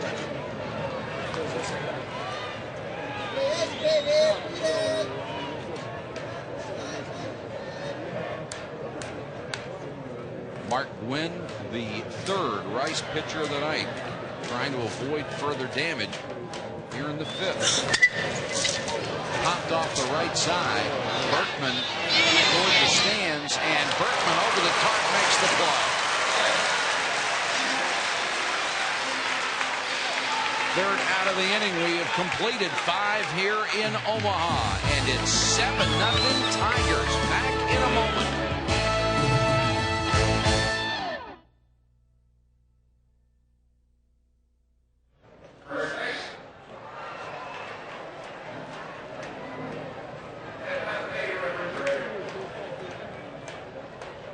Auburn with a 7-0 lead over Rice. The Owls have been limited to 1 hit by Tim Hudson, an outstanding performance through 5 innings. The only hit by Crosby, the cleanup man. He's 1 for 2. Everybody else has drawn the collar so far, and he'll face the last 2 men in the order, Baker and Matthews, and then back up to Richards as the first 3 here in the Rice 6th. And the Owls are running out of outs. They need to get something going against Hudson, and he doesn't show any signs of weakening. Tim Hudson already has a big RBI double. And we were told that he doesn't hit as well when he pitches, but it certainly seems the inverse to be true tonight. He's really impressed me. Look at the ground balls. That shows me that the ball is down and is sinking. I really like his delivery. It's got great balance to it. This one's hit a ton toward left.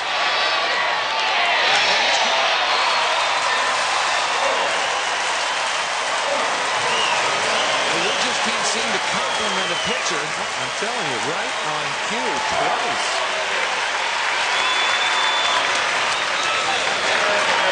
Jacob Baker with his 12th home run of the year gets Rice on the board here in the 6th inning. There's a split finger that hangs up in the strike zone, gets it off the end of the bat just a little bit, but it had home run distance.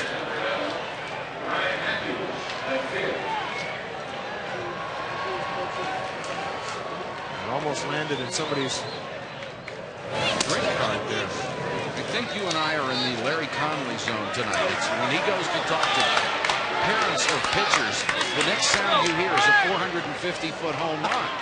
Larry's become famous for that, and I think we're joining him tonight. Here's the number 9 man, Ryan Matthews, and that'll pump some energy into that Rice dugout. Finding out that Hudson is indeed hittable.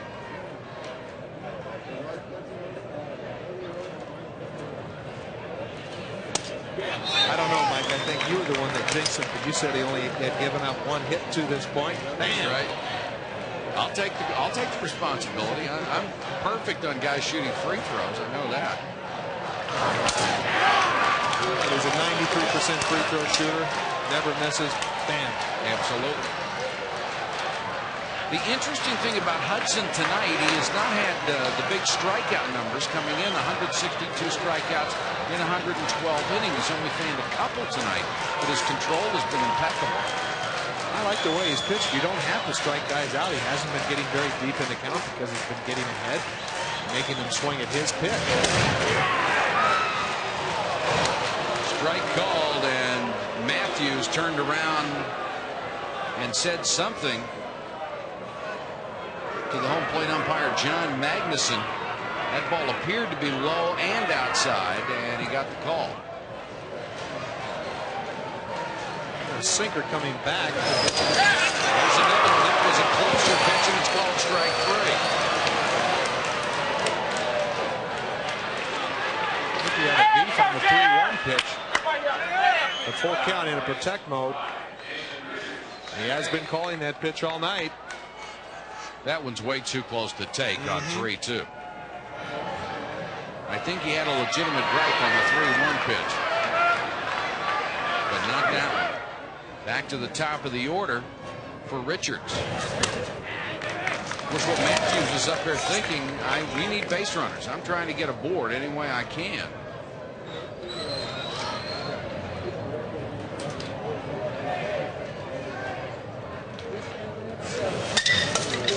Hit toward third. Landell on the short hop, and they'll throw him out. Auburn has fielded very well tonight. And combine that with Hudson's pitching, that's why they've only made up 1 run on the solo homer.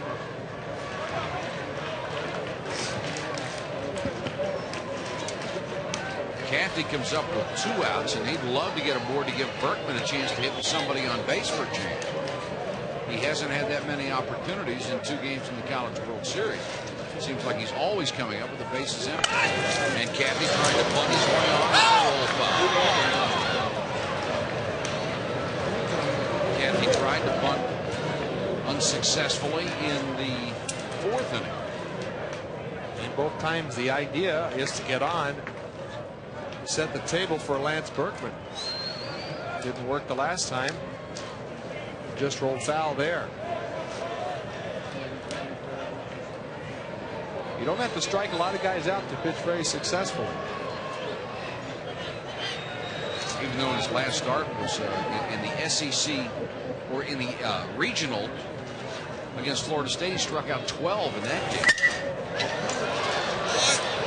He's just making it very difficult for Rice because he's located very, very well in the down and outer part of the strike zone.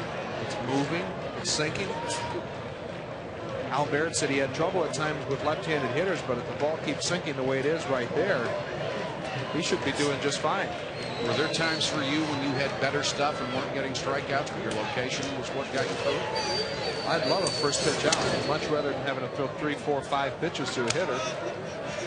I mean, you get guys out early in the count, there's 20, 30 pitches that you may have saved for yourself that you might make later in the game should you get in a jam. 1-2 to Cathy. Goes after a pitch on the outside, flies to left. Reef went back and it drops in front of him. Reef may have lost that ball in the lights because he didn't even make that last-second attempt to stab at it. I don't think he ever saw it. That's exactly what happened. It looked like that's exactly what happened when Baker hit the home run. I still don't think he saw the ball that Baker hit when he hit the home run. The same thing right now. It's very, very tough to see because it's at dusk and the lights haven't come up to their full effect right now.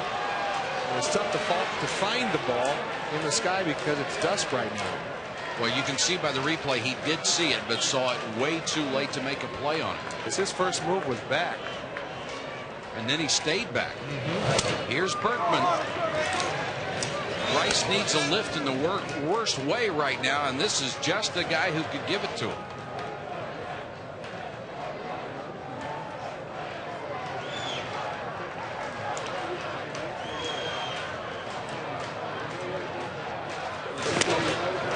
And Hudson being very, very careful. Let's see how Hudson pitches behind this little miscue here. Let's see if he can pitch around the mistake of Derek Reef, not being able to locate that fly ball. Outside again, 3-0. He's being so careful. He wants to make sure that he doesn't make any mistakes and leave the ball out over the plate. I don't think it was the worst thing in the world for Hudson if he does walk Lance Berkman.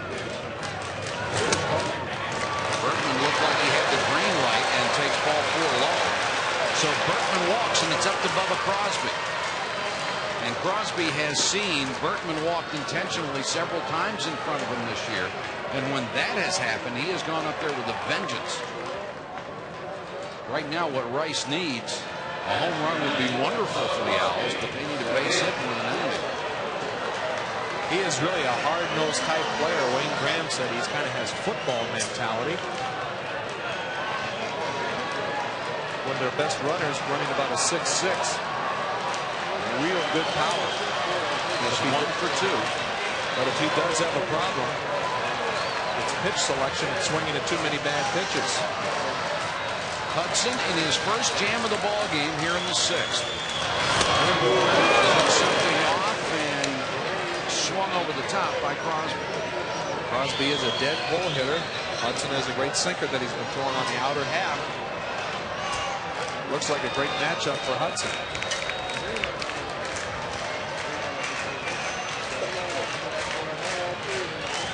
Crosby known to swing at a lot of bad pitches, also known to hit a lot of bad pitches and hit them a long way. He has 22 home runs and 88 RBIs this season.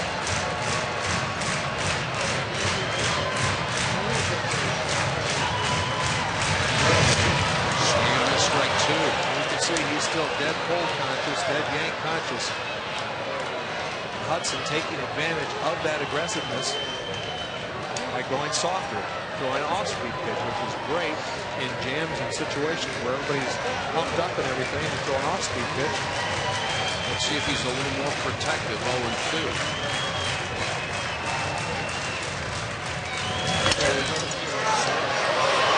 To third, Wandle. Just got it. So Rice gets a run on the solo home run, but leaves 2 men aboard here in the 6th. We go to the bottom of the 6th. Auburn leading at 7-1.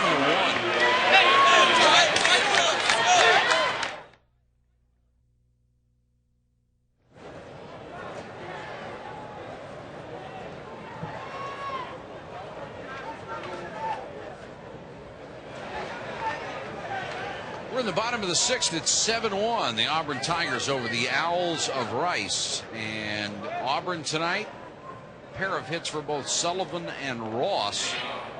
Reef is down there officially 0 for 0, but he has reached base 3 times, a walk and hit twice. So he's done his job for the club. It just doesn't show up in the box score. Right back through the box for a base hit.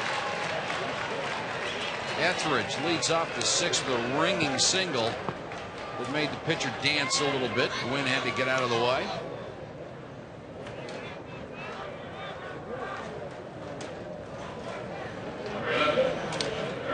Matt Anderson is up in the Rice bullpen, the All-American closer. And I think Wayne Graham would just love to have a reason to use him in a tighter ball game. He took the loss in that first game against LSU and would love to redeem himself.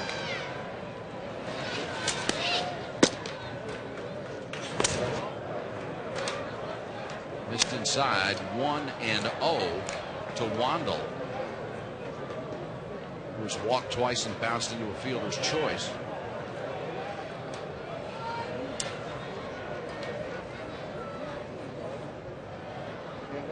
In the dirt again, blocked by McLaughlin, but the runner will cruise into second base.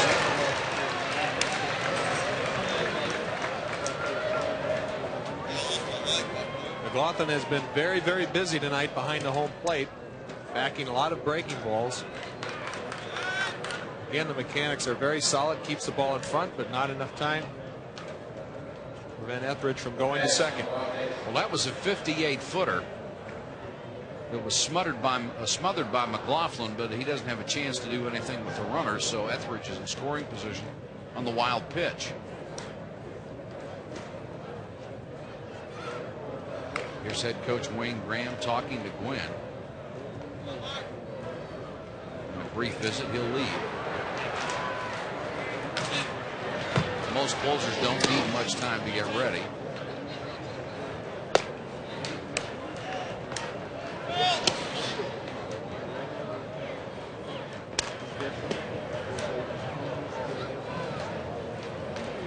would like to see Anderson pitch and get in there. They'd say he has one of the best arms in the history of college baseball, approaching triple digits on the radar gun.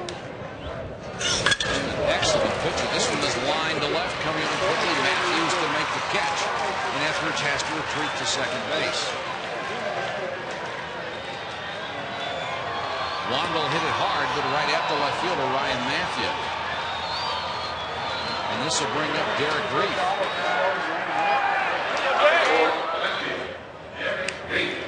And Derek, we promise we were not laughing at you, we were laughing with you. Not that you were laughing a whole lot.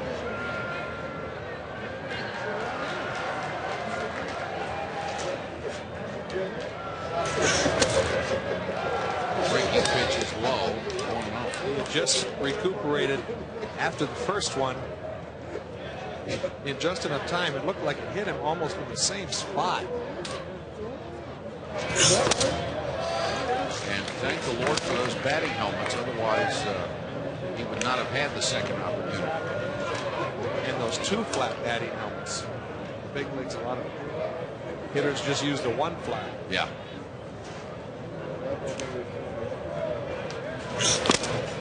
Swing and a miss.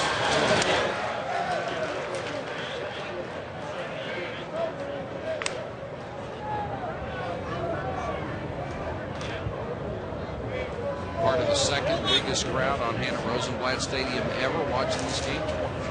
23,000 plus.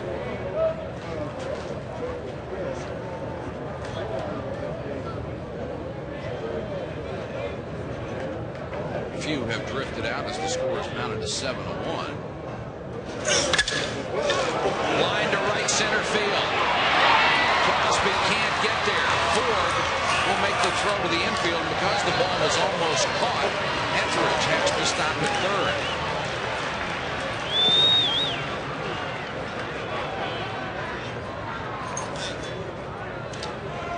A ringing shot to right center.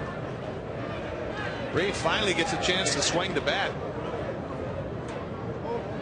Showing some good opposite field pop there.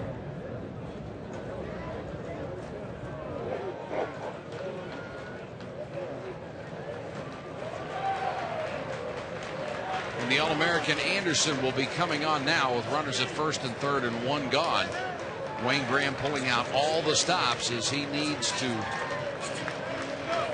keep his club within 6 runs at least. And we'll give you the numbers on Anderson when we come back to Omaha.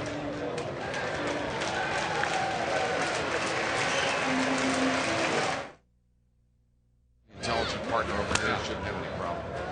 Okay.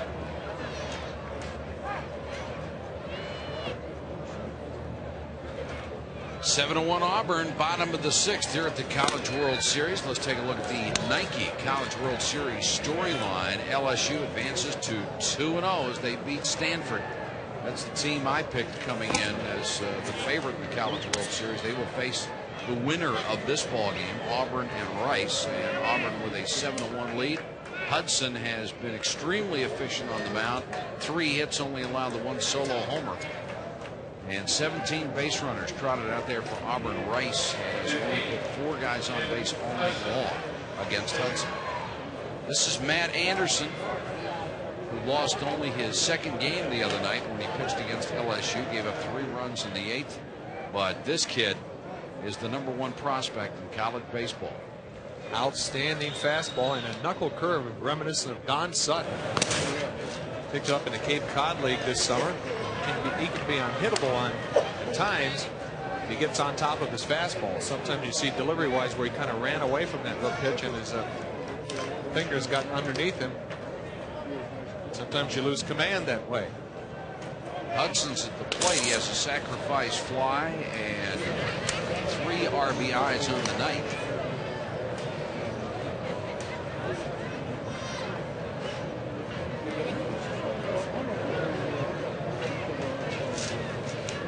Anderson trying to shut the door with runners at first and third. This one is hit to deep left field. Goodbye. So Auburn has taken the same kind of umbrage with the All-American as LSU LSU did. They take him deep with a 3-run dinger. And that completely blows it wide open. And the thing that's amazing to me with Hudson is that he took a 94-mile-an-hour fastball and yanked it down the left field line, and he's been every single at-bat so far. He got the head way out on this one. This one. Look how quick the barrel gets out there. That, ladies and gentlemen, was a bomb. You have to start early as a hitter to get in front of that 94-mile-an-hour fastball, and Hudson did it in classic form. Here's Ross trying to bunt for a base hit, but Anderson quickly off the hill throws him out, 2 gone. But the damage has been done. 3 runs are in, and it is 10-1. And we have seen it so many times here at the College World Series for one reason or another. I don't know if it's a jinx, but some of the best pitchers in college baseball that go on to, excellent careers in the pros just have had no luck here in Omaha. And Matt Anderson is going to fit into that category as he has been roughed up in 2 relief appearances. Foul straight back. We said that Hudson doesn't hit as well when he pitches, but oftentimes he's thinking so much about pitching that he's just forgot about his hitting. Went up there relaxed with a clean slate and an open mind, and has looked great tonight. 0-2. Clear head, not thinking anything about his hitting, just focusing on his pitching because it requires a lot of your mental energy. Swung at a high fastball and struck him out, but 3 more runs across for the Auburn Tigers, and they lead it 10-1 at the end of 6.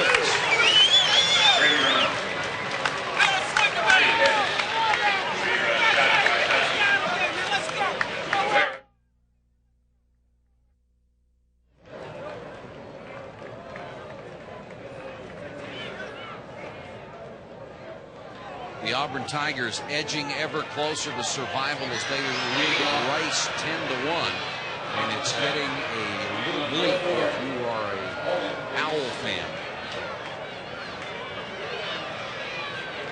As we go to the top of the 7th, Ford, McLaughlin, and Bird, the scheduled hitters for the Owls of Rice. Our director, Scott Johnson, said in my ear that he doesn't think the Owls see very well at night. Had to get that out. Thank you.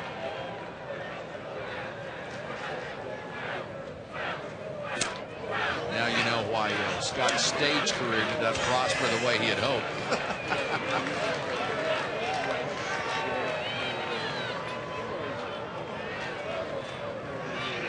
The 1-0 to Ford. Hit toward the hole. Stopped by McCoy. Well, Auburn has certainly acquitted itself in the field tonight. They made some nice plays and then made all the routine plays on top of it. It's just been a tale of 2 different teams, the way they played defensively in the first game, and now they have been absolutely flawless, and helped with the pitching of Tim Hudson, who's done a good job keeping the ball on the ground and letting his defense help him. Nice play by McCoy.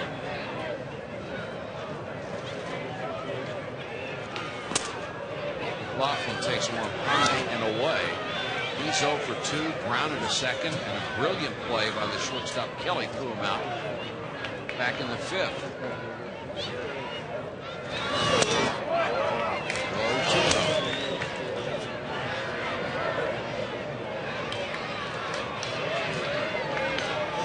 What do you do with Hudson, Joe McGrain? Do you leave him out there knowing that you are already in the loser's bracket, or do you get him out of there now with the huge lead and try to save some of his arm? It's an excellent point. I certainly wouldn't want him to throw a whole lot of pitches. I'd like to keep his pitches under the 100 pitch count, and he really hasn't thrown a whole lot of pitches to this point. But Hal Baird, unlike the other teams in here, has the deepest pitching staff here in Omaha. Thrown 78 pitches tonight. 3-2 as he forces the fastball. And if you are going to be in the losers bracket, unfortunately, Auburn, you would think, is best apt to handle that because of their pitching depth. Foul outside first. Finley Woodward, the senior from Molino Florida warming up in the bullpen. Count rides at 3-2 on the clock from Bird as they're trying to get a little rally action going in the right bullpen. Missed outside, and Hudson issues the base on balls. Hal Baird is thinking right along with you on Hudson, not wanting his pitch count to get elevated. He'll go to his best reliever in Finley Woodward.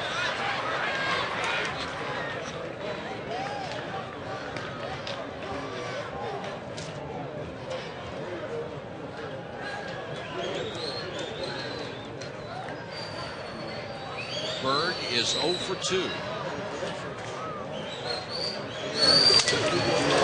Just cued that off the end of the bat. Foul.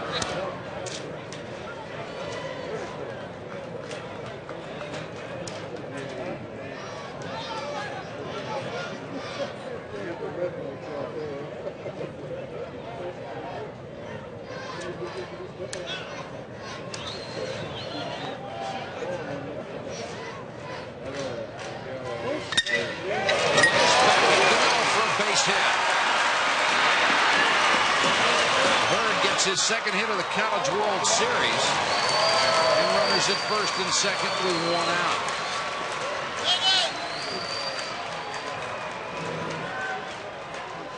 And Hudson may be pitching himself out of the inning. A slider that has too much plate. Burke does a good job staying up the middle. I think Hal Baird is going to take him out now with that pitch count getting elevated. Walking very deliberately to the mound.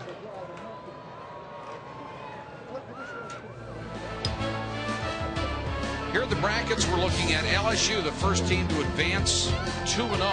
Auburn and Rice, the winner of this game, will meet Stanford. They won this afternoon. The loser will go home, and that's what Rice is trying to avoid, down 10-1, but trying to rally here in the 7th inning. And LSU just looks like it has all the elements again, going for its 4th national title in the 90s. Here's the other bracket you'll see tomorrow in the afternoon at 3:30 on ESPN. Miami and Alabama.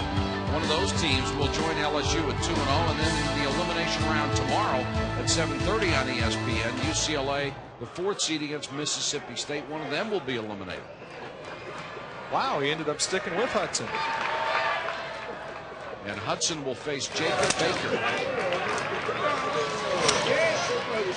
Baker had a solo home run for the only Rice score his last time up. He is 1 for 2. I don't think that's a rally hat. That's begging for runs. You may get a quarter first. Baker hits a foul well back out of play down the right side. Brian Matthews, the 9-hitter, would be next. And then they get back to the top of the order. There's Matthews, the left fielder, who has played well in the field.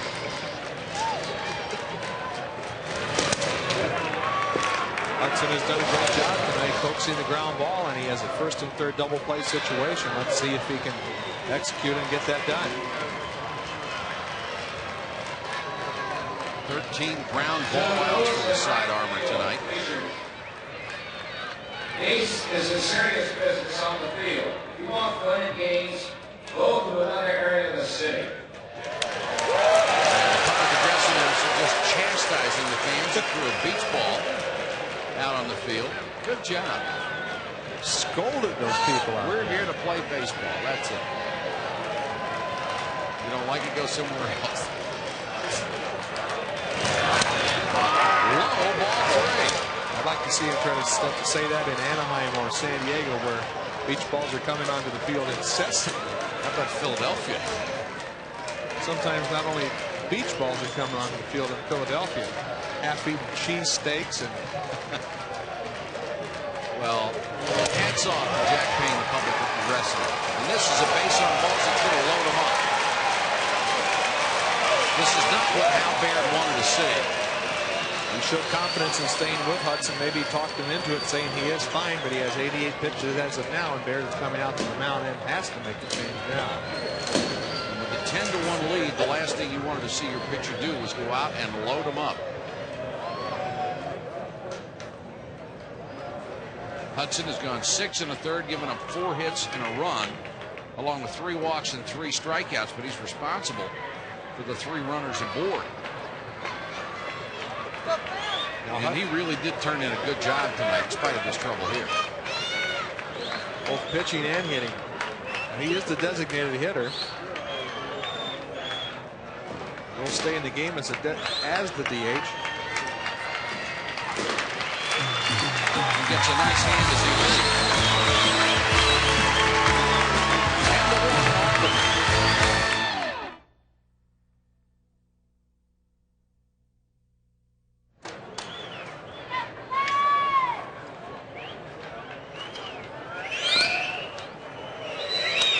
We are back in the 7th inning, and Tim Hudson comes out of the ball game with a 10-1 lead. Hudson had struggled at the plate until this shot.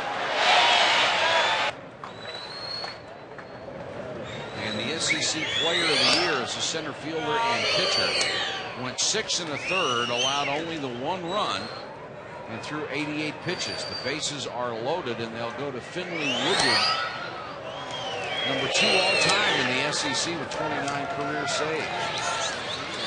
He is Hal Barrett's best reliever. He's got a good 90-mile-an-hour fastball. I know this is sounding redundant, but Hal Barrett has some of the best arms in college baseball on his staff. We went through each one of them, and almost every one of them threw right around 90 or better. And he's going to have a lot of action in the draft next week. And you would expect that with his reputation as a former major league pitcher, a guy who handles pitches well. Here's Matthews, the number 9 hitter, with a chance to keep something going for the Rice Owls. They have the bases loaded with 1 out here in the 7th. They are down 10-1. Swing and miss on a big-time fastball.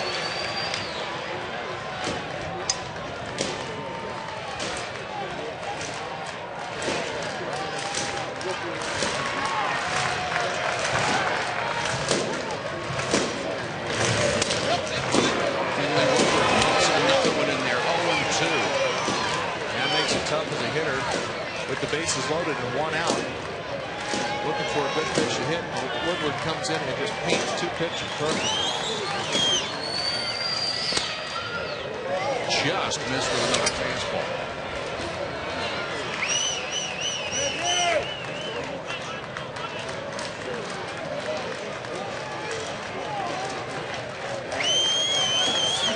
Here's the 1-2. Breaking pitch blocked in the dirt by Ross. So after getting ahead of the hitter 0-2, it's now 2-2. And you should want to make it happen right here on this pitch and not go 3-2. Bases loaded, 1 out. Here's the 2-2 to Matthews.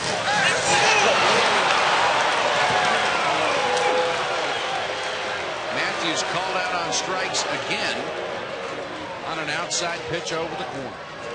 Last time he was up, he struck out on a pitch very similar to this, right around the outside corner. And John Magnuson has been consistently calling that pitch all night. That leaves it up to the leadoff man, Jason Richards. Breaking pitch right in there. Richards caught looking his first time up. He's grounded out and flown out. He's 0 for 3. You have to take better advantage of these opportunities when they're presented with 1 out. 2 fastballs. Worked the count to 0-2 did Matthews. Woodward was able to get the strikeout. Situational hitting, when you get the chance, you definitely have to take advantage. If Rice doesn't score here, that big sigh you hear will be all the air going out of the dugout. Just missed. 2-1. That was what seemed to be a little bit better pitch than the one that Matthews was run up on. There has been a little inconsistency on that pitch tonight, I'll give you that. Jammed him and he swung at ball 3. Wow, that pitch really had something on it. Just totally overmatched Richards right there. Great fastball. 91 miles an hour and had some movement. Up and in, that is a weak spot of a lot of right-handed hitters. It's tough to get on top of that. Your hands are a little slow up there. Missed with a breaking pitch. The count is full. The bases are loaded. 2 out in the 7th. Here's a chance for the guy runner on first base. If he really gets a great jump, could score on a base hit. Ball struck him out. Finley Woodward comes in with the bases loaded, 1 out, and slams the door. We'll go to the bottom of the 7th, and Auburn has protected a 10-run lead.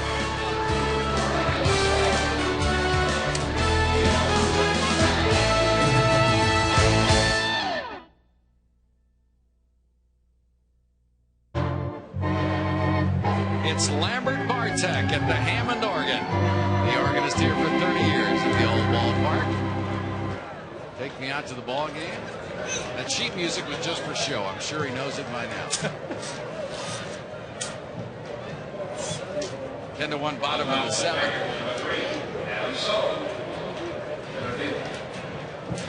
And the leadoff man, Adam Sullivan, will come up first. He's 2 for 3 tonight.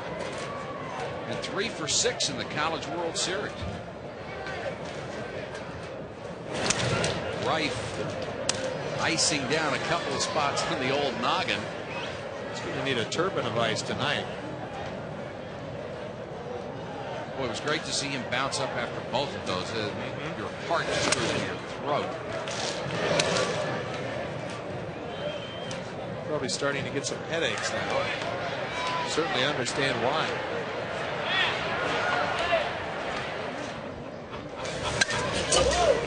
Good cut of a fastball straight back, and that one registered on the gun at 96.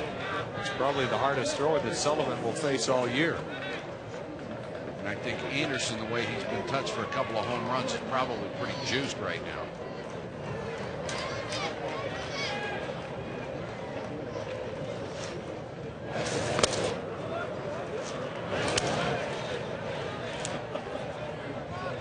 Anderson's mechanics are a little funky. He's got a little herky-jerky in it at the end. All of a sudden the ball is there. Gets into pro ball. He'll probably have to work on smoothing out the delivery a little bit. He has a hitch in that leg and then launches himself toward the plate. Right. Gives up the base on balls here in the bottom of the 7th to Sullivan.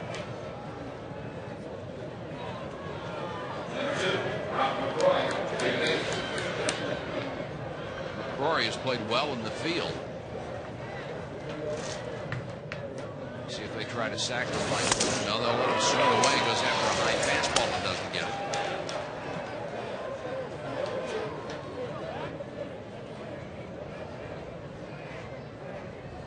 McCrory has not picked up a hit tonight. 97 on the year, trying to be the 4th Tiger ever with 100 hits.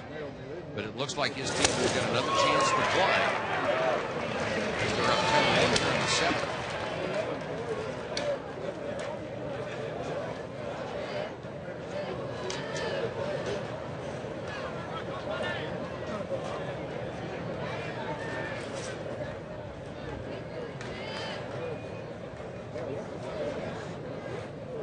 Sullivan at first. Here's the 0-2 to McCrory.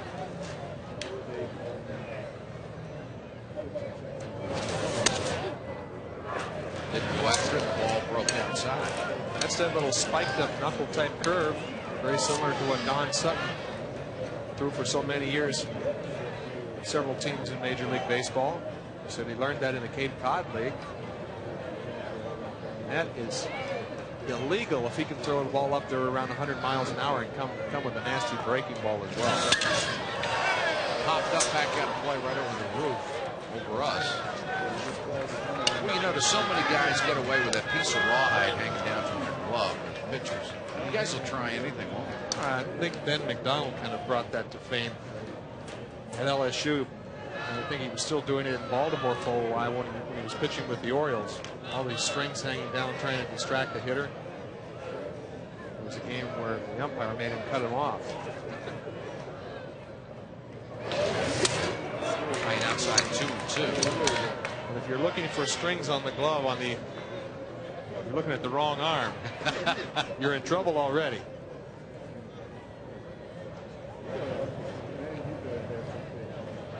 2-2, nobody out, and a runner at first in the Auburn 7th inning. They're already up 10-1.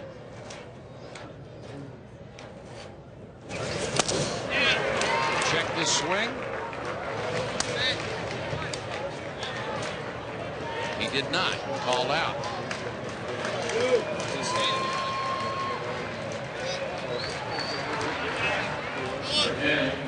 See, we were talking about the strings coming off his glove. He's gonna not really see how that's a whole lot of deception, but that was a great slider right there, and you saw in the rotation. That's what makes a good slider tough to pick up, because of the type of rotation. You don't see the dot, there's just a little circle, and it has a look like it's going to be a fastball until at the very last moment. Then you get that little tight break, and that was enough to strike out McCrory. A circle versus a dot is the difference between a good and a bad slider. Throw over, made it pretty close. Kirsch is at the plate. What I mean by that is when the ball is spinning, the seams have the ball at a certain axis where it allows you to see the seams where they come together and just form this one single dot. You can pick that up. Pick that up a little sooner than you can with the good slider that has a circle, open part of the seam on it. It tends to look more like fastball rotation, and then you get that break at the end. When it's too late to do anything about it, to adjust your swing. Right. Anderson low with a fastball that time. 2-1. Kirsch 1 for 4 with a solo home run, his 13th of the year. Back in the 4th inning.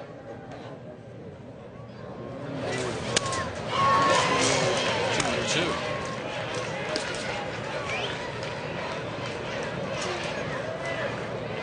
Here's what we're talking about from Anderson when we see the rotation on that slider, a very late slider. We'll get a chance to get a look. See that little open-ended circle? A little teeny circle where the ball is rotating almost like a football. That's what makes it tough to pick up. That was a 97-mile-an-hour fastball.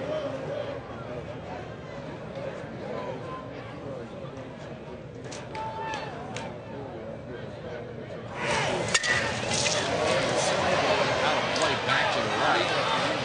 He gives chase. It's back to 12 row.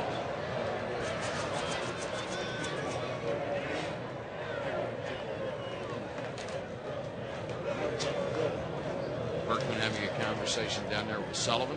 A couple of affable young kids who really enjoyed their experience here in Omaha. I think Sullivan right now a little bit more than Berkman.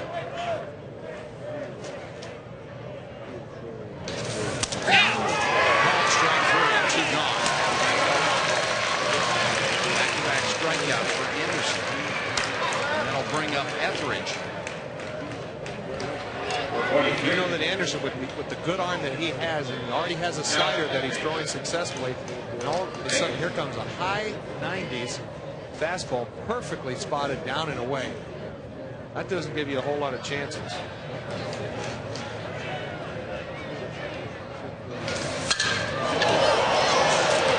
a mile high to straightaway center. Dark is there for the 3rd out.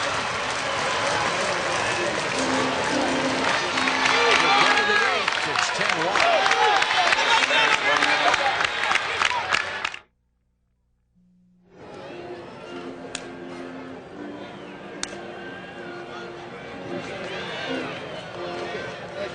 Top of the 8th, Rice down to his last 6 outs, trailing the Auburn Tigers 10-1. The 2, 3, and 4 men in the order coming up for Rice here, including Berkman. We'll get at least one more chance to see this young man swing. He hasn't had too many pitches to hit in 2 games here in the College World Series. Cathy will lead it off. He singled his last time up, 1 for 3.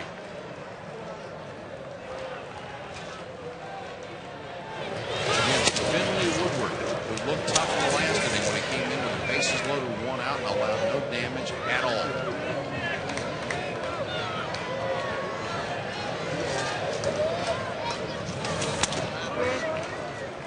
Check in with Larry Conley. Larry, what do you have? Mike, I was just interested in asking Joe a question. I've known Finley Woodward and watched him pitch for several years down at Auburn. And when he was a sophomore, the young man had 19 saves. In fact, it was an SEC record in '95.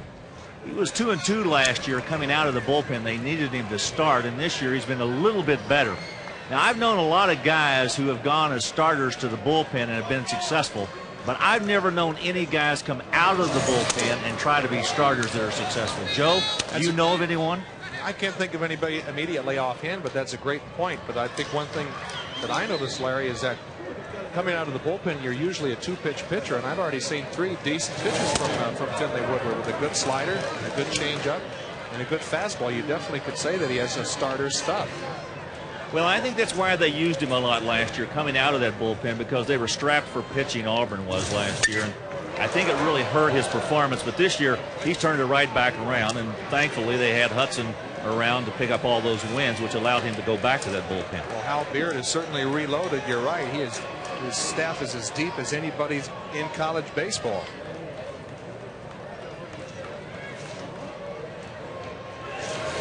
Another 3-2 called strike 3. 3 straight strikeouts for Finley Woodward. You know, Larry had mentioned about guys starting as starters and becoming relievers. There's a great pitch by Woodward, and he just dots the outer part of the strike zone. That's where you should do most of your practice on locating your fastball when you're practicing in the bullpen or in the off season. And this may be our last chance to see Lance Berkman, who came into the College World Series leading the nation with 41 home runs. But he is being chased by Brandon Larson of LSU, who hit 2 today to get it up to 40. And look at the career. The numbers on Berkman. Just been an amazing college hitter. And he is going to be a wealthy young man starting next week. Going to be one of the top 10 picks in the draft. You brought up an interesting point, Mike. This is going to be his last game. There's a very good opportunity for Brandon Larson to pass him as the leading home run hitter. Because Larson will play at least 2 more times. For LSU, they are undefeated in the winners bracket. Hey, somebody start it off. Come on now, let's go. Lynch. Anderson, another pitch. There's the discipline of Berkman. Now, he would love to be up there hacking, but he's going to take the walk. Really didn't see a whole lot of pitches to hit, unfortunately. Would have been nice to see him. Well, we got that one opportunity to see him bat right-handed. He just did a screaming line drive off the center field wall for a triple. And that'll bring up Bubba Crosby. 1 for 3 tonight, has the average at 350. He hit 22 home runs this year and 88 RBIs. I mean, those are MVP numbers. Unless the guy in front of you hits 41 and has 134 RBIs, both of which led the nation. And he's very capable of hitting behind Berkman. Certainly not going to, if you are choosing to walk Berkman, it doesn't get any easier when Bubba Crosby comes up. Crosby only a sophomore, had to jump to get out of the way of that inside fastball. He has great work ethic and as intense as any player that Wayne Graham has ever had.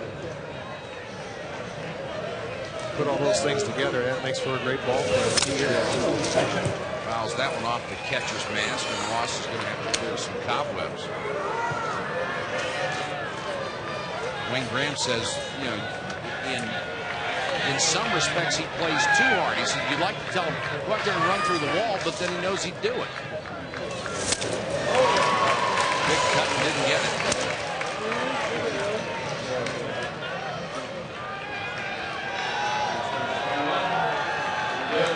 Just wanted to get back to the point that Larry mentioned about pitchers going from bullpen to becoming starters. I know one guy who was a great starter in the major leagues, Dennis Eckersley, won 200 ball games as a starter, had over 300 saves as a reliever.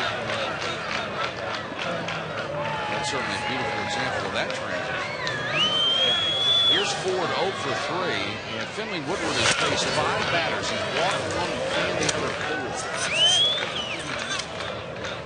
And the one guy he walked and really only gave him 1 decent pitch to hit, and that was Berkman. Foul back. 2-1. Will Ford here in the 8th. How's that for strikeout percentage as he faces 5 batters? Punches out 4 of them. He's on his road to 5. It's 2-2. Nobody able really to get around on his stuff. Especially if he can make him swing at that high pitch. You stand out here all night long, you're not going to get that one. The most you could do with it would be harmlessly pop it up somewhere. There it is again, struck him out. 6 batters faced, 5 go down on strikes. We go to the bottom of the 8th. Auburn with a safe 10-1 lead.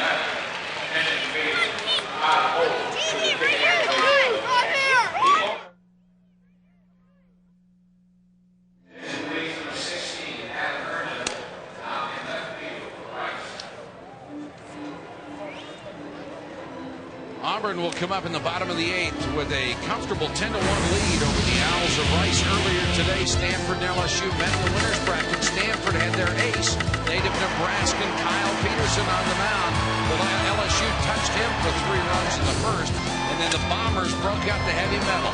Clint Earnhardt goes deep. He was the first one. Then back-to-back jobs by Brandon Larson and Eddie Furness. Larson got another one. He's now got 3 in the series.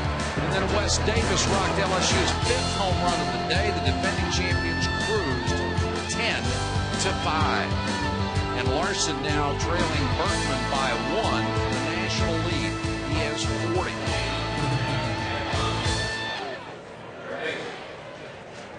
Wandle leads it off. Adam Herndon has gone into left field for the Owls of Rice.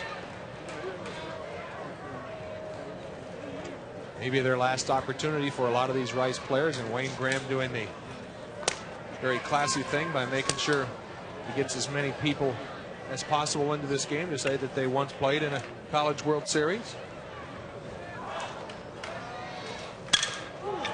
Lined into left, base hit for Wandle. And Herndon comes up to throw into second base. Auburn has brought the bats, the gloves, and the pitching talent out tonight. They have shown much better than they did in their opening game loss to Stanford. Just a study of 2 different teams, two different personalities. Their first game could not do anything right, and it's been just a complete opposite. Tucker Dearth will pinch hit for Derek Reef here in the 8th. Takes a fastball in there for a strike. He has started some games this year in center field, especially when Hudson had been pitching. Excellent defensive outfielder.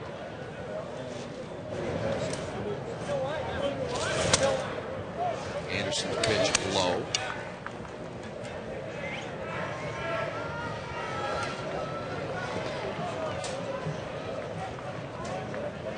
So Reef ends a nearly statistically perfect evening as he had a base hit, a base on balls, and plunked twice in the head. And they'll rule he did go around. It's 1-2.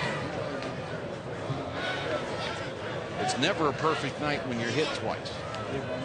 Especially where you got here. That'll be a story he'll be able to tell forever. I've never, ever seen that. Swing and a miss. 1 gone. Dirk, the pinch hitter, fans. And Hill will pinch hit for Hudson, the SEC Player of the Year, one of the finest two-way players to come along in a long, long time. Sure, Hudson feels a lot better as he got off the schneid and had a couple of pretty good at-bats after being handled very easily in the first game. Getting a lot more comfortable going into game 3. Takes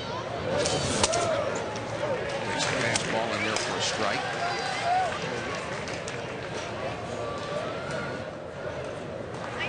The one thing about Anderson's fastball, although it's very, very hard, a lot of these hitters are still able to pull it because it is relatively straight. Not a whole lot of movement. He certainly has a great arm. Yeah, there's an awful lot of potential there that's going to be tapped in that draft next week. 0-2 to Derek Hill, the pinch hitter. Runner at first and one gone.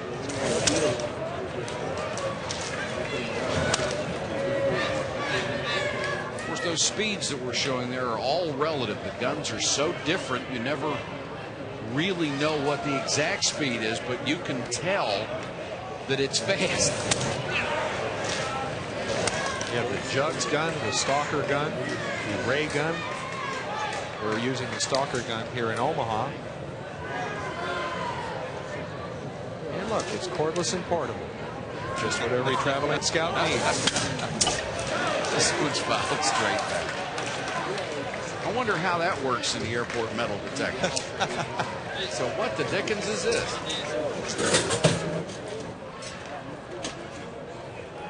2-2 to Derek Hill. Auburn batting against Anderson in the bottom of the 8th. As much as these guys want hits, I think they want to get this inning over just as much and go to the ninth and get it out of here. Strike called. So Anderson has settled into his rhythm. Struck out 2 in a row, and 4 out of the 6 men he's faced.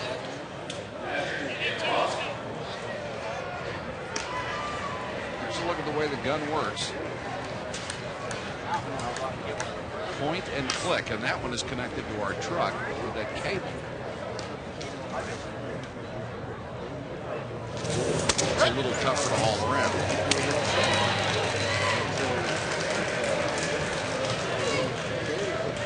The number 8 man Ross standing in. He singled his first 2 trips and was 2 for 6 in the College World Series. Foul out of play. 0-2. Keep waiting for him to really light up that radar gun. He threw 2 straight sliders in 83 and 82. Magic of live television.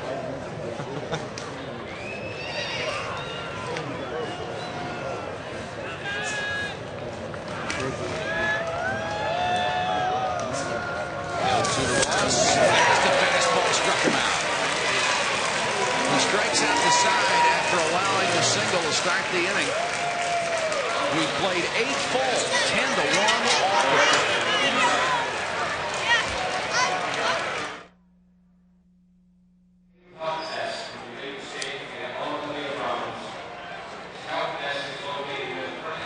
Well, you knew if anybody in this crowd was a diehard, it's that guy. He's one of the few of the 23,000 plus who have stuck around. He may be here all night, for that matter. It's a little like Forrest Gump coming through Nebraska. Josh Etheridge will go to left field in replace of Reef. And Tucker Dearth goes into right. His defensive adjustments as we go to the 9th inning. The 6, 7, and 8 hitters facing Finley Woodward, who has been untouchable. Faced 6 batters, walked 1, struck out 5.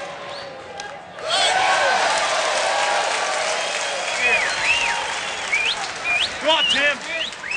And the dream that the Rice Owls had coming to Omaha is just about to end. 47 and 15 coming into this ball game, making their first ever College World Series appearance. But they should know this will be the toughest trip they've ever made, and you can bet that Rice, now that they have the program at that level, is going to be back and it'll be easier than this time. People don't realize how difficult it is to get here. Somebody finally put one in play against Finley Woodward. Pop up to second base, and McCrory records to put out 1 gone. There are a lot of obstacles and hurdles cleared to get to Omaha. A lot of things have to go your way. You need a lot of skill and a lot of luck, as Wayne Graham will tell you. It certainly has the program going in the right direction. Hopefully Rice just reloads next year as opposed to doing a total rebuilding project, and he's done a fine job to really put the baseball program at Rice on the map. Joe looked so good for them in the first game against LSU. They were up by a couple of runs in the bottom of the 8th, had Anderson coming in to relieve, and it all just came apart. Gave up 3 runs and lose to LSU 5-4. Hey, line 'em up. The kind of activity that's made LSU a champion 3 times in the 90s. They played them very tough. Both teams made the most of little miscues. Rice wasn't able to come out on top. And tonight they were handcuffed by Hudson, and then Woodward coming in on relief has done it even more so. So Auburn is going to advance and stay alive here in Omaha. Justin Bird goes after the high fastball and doesn't get it. 2-2. But it's been great getting a chance to see some of the talent that Wayne Graham's team has. Great arm in Anderson. Obviously great power. Lance Berkman, both guys figured to go very high in the first round of the Major League Draft Tuesday. This one's hit high in the air to left center field. After it settles under 2 gone.